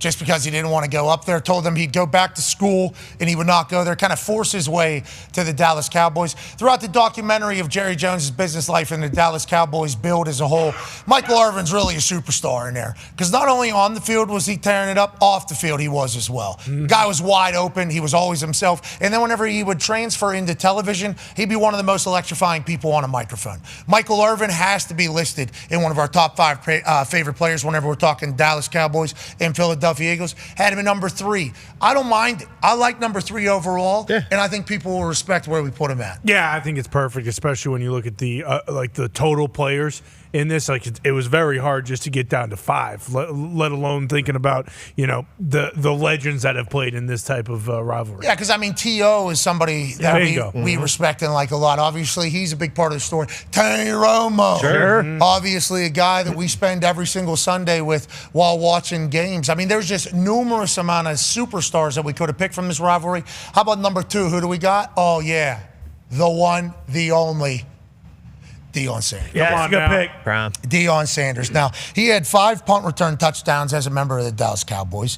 He had a couple pick sixes. He had a fumble recovery for a touchdown, and he had a receiving touchdown whenever he was there. He was there from 1995 through 1999. Became an absolute problem. Massive piece of the documentary as well, especially with them trying to get back onto the mountaintop, bringing in Deion Sanders and him becoming prime time for Jerry Jones' Dallas Cowboys. Obviously, he just kicked some ass in the offseason, battling an illness, back on the sidelines for the Colorado Buffaloes. How's this season going to go for them? We don't know, but what we do know is this dude is certified. We appreciate the hell out of Brian. You look good, you feel good. You feel good, you play good. You play good, they pay good. They pay good, you live good. You live good, you die good. Shout out to Deion Sanders for what he's done for football and also as a member of the Dallas Cowboys. It was awesome to watch him on TV every single week. AJ, I think this list is coming together nicely. Don't you think so, pal? Yeah, you got me eagerly wondering who your number 1 pick may be. There's so many to choose from here. Yeah, there's a lot of people that we really could have kind of gone with. A lot of people that represent both teams so perfectly. You know, a couple offensive linemen on both sides could have got picked. A couple defensive linemen could have got picked. You know, it's strictly players, so we didn't think about adding, Big Dahn could have been selected, but he's not a player. You know, Nick Sirianni, obviously he's active, so we wouldn't have been able to pick him, but we loved his coaching style. Andy Reid not going to get picked. It's just strictly players only. And there was only one player that depicted its city and its team better than all of the others. And we searched and scoured every roster, every player since the beginning of these teams. Our favorite player in the history of the Cowboys and the Eagles organization. Drum roll, please. Paisan, Vince Papale. Yeah. Wow, yeah. Guy was a bartender. What? Guy was a bartender. Yep. Guy was a fucking bartender. Yep. Excuse me. In Philadelphia. Worked his ass off. Went to a tryout. Made the team. Not only did he just make the team, the guy became the special teams captain for the Philadelphia Eagles. You're talking about the city of Philadelphia playing for the Eagles, reincarnated in one Italian man with a sweet name and a sweet flow. NFL Films is able to give us some footage, maybe footage that you have not seen before, of Vince Papale calling his own shot. Calling his own number on a punt, knew it was going to happen because earlier in training camp, he learned the vital lesson of if the knuckles are red or the knuckles are white, it means they're coming or going. He saw the knuckles. He breaks free, lets the guy straight at the punter, gets down the field, sees the punt returner, eyes it, times it perfectly. It's a catch, not a muff. That means that's a fumble.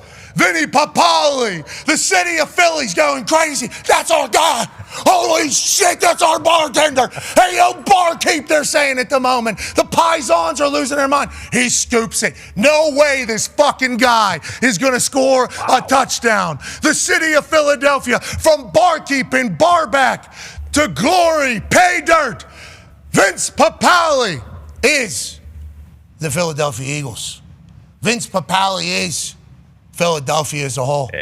And Vince Papale, he's a touchdown scoring captain of the Philadelphia Eagles. So I think that is really a tough list to put together. Yeah. Other people that did not make the list but should have, the garbage picking, field goal kicking Philadelphia phenomenon. Great pick. Barney Gorman. Yes. Yeah. Barney, No, this is great. Barney Gorman almost made it. Should. Okay, he was this close. I'm actually embarrassed I didn't push for him harder pre-show. This close. Yeah. Barney Gorman. Okay? Because it was a specialist as well. What position was Barney? He's the garbage picking, field goal kicking. Come on.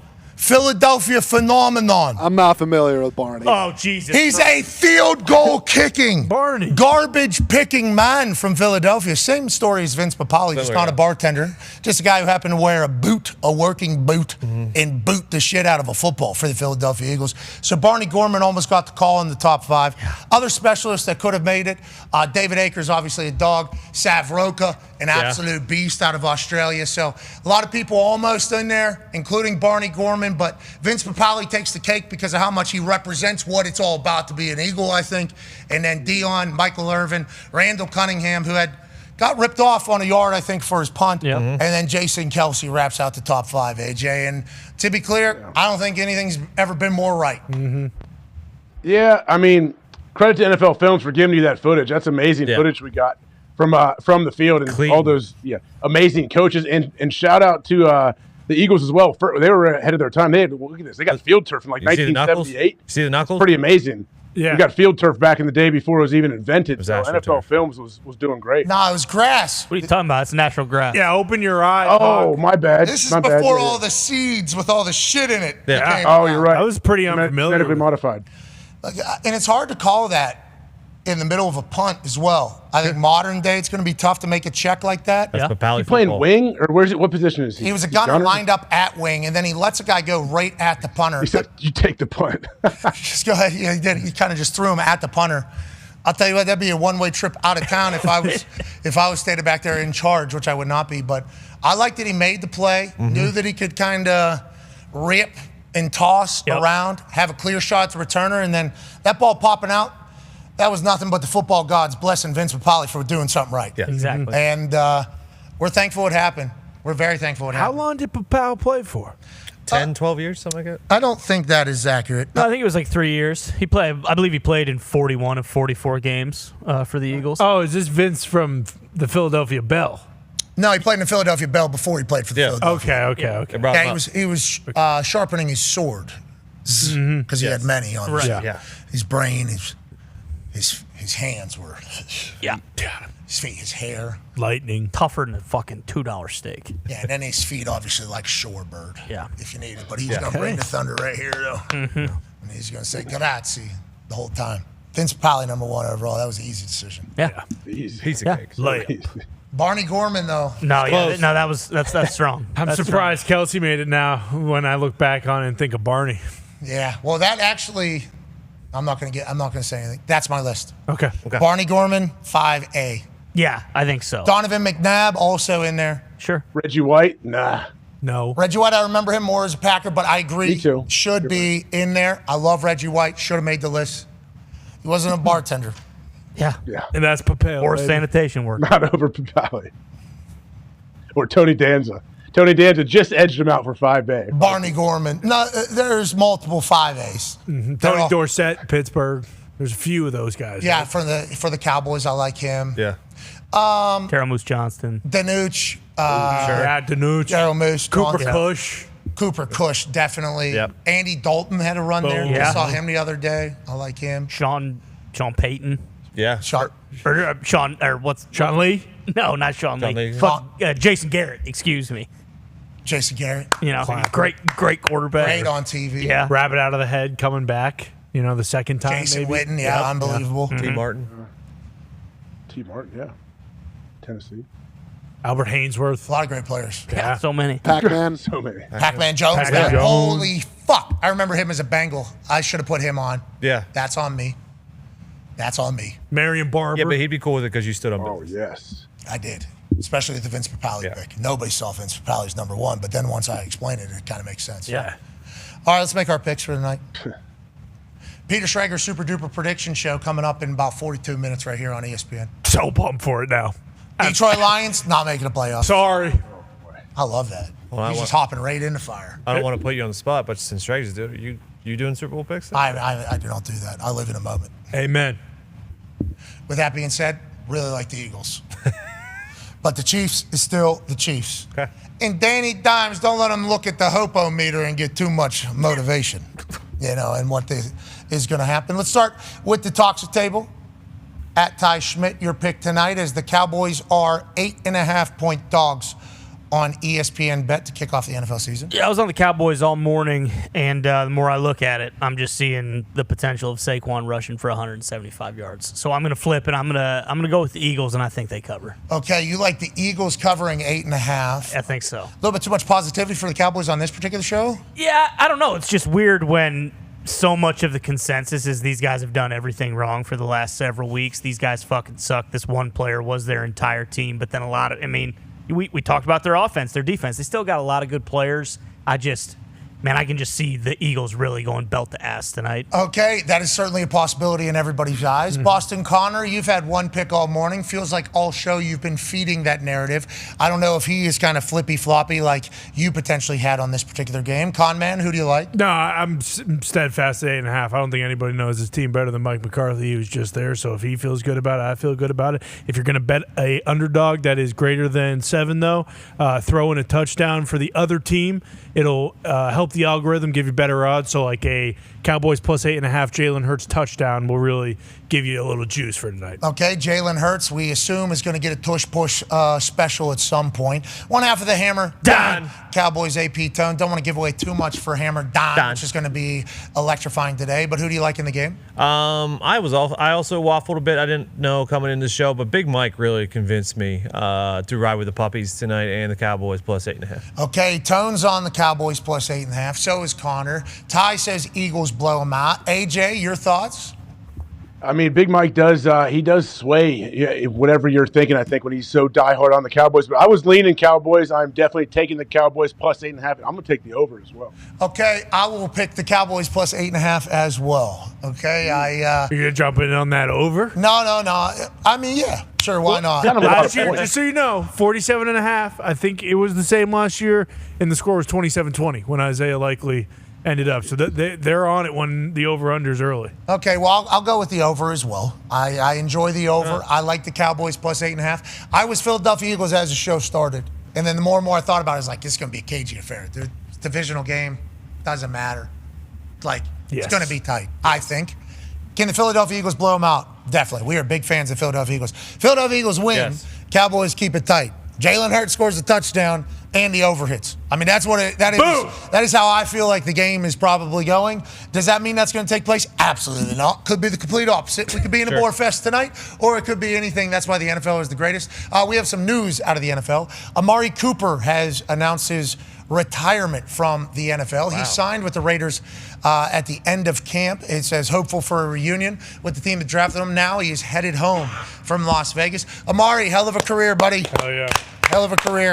Quiet, right? That's what everybody loves ball. Mm-hmm. Super quiet, loves ball. Obviously, he was with Coach Saban. We learned about him through him.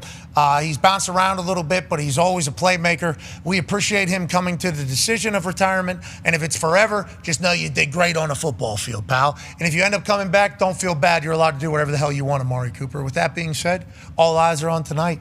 Let's get excited for tonight. Hell yeah. Let's get excited for the time that we are currently alive.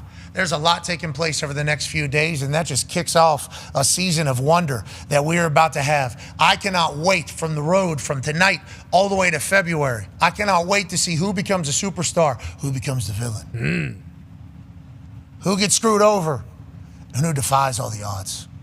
That's football in a nutshell. We're lucky for it. Tonight's going to be electrifying. Thank you to all that are covering it. Be a friend, tell a friend something nice that might change their life. We're in this thing together, and we're probably going to watch no matter what they do to NFL Red Zone. Yep. Sue us.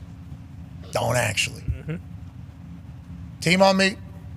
Team on 3. 1, 2, 3. Team. Goodbye.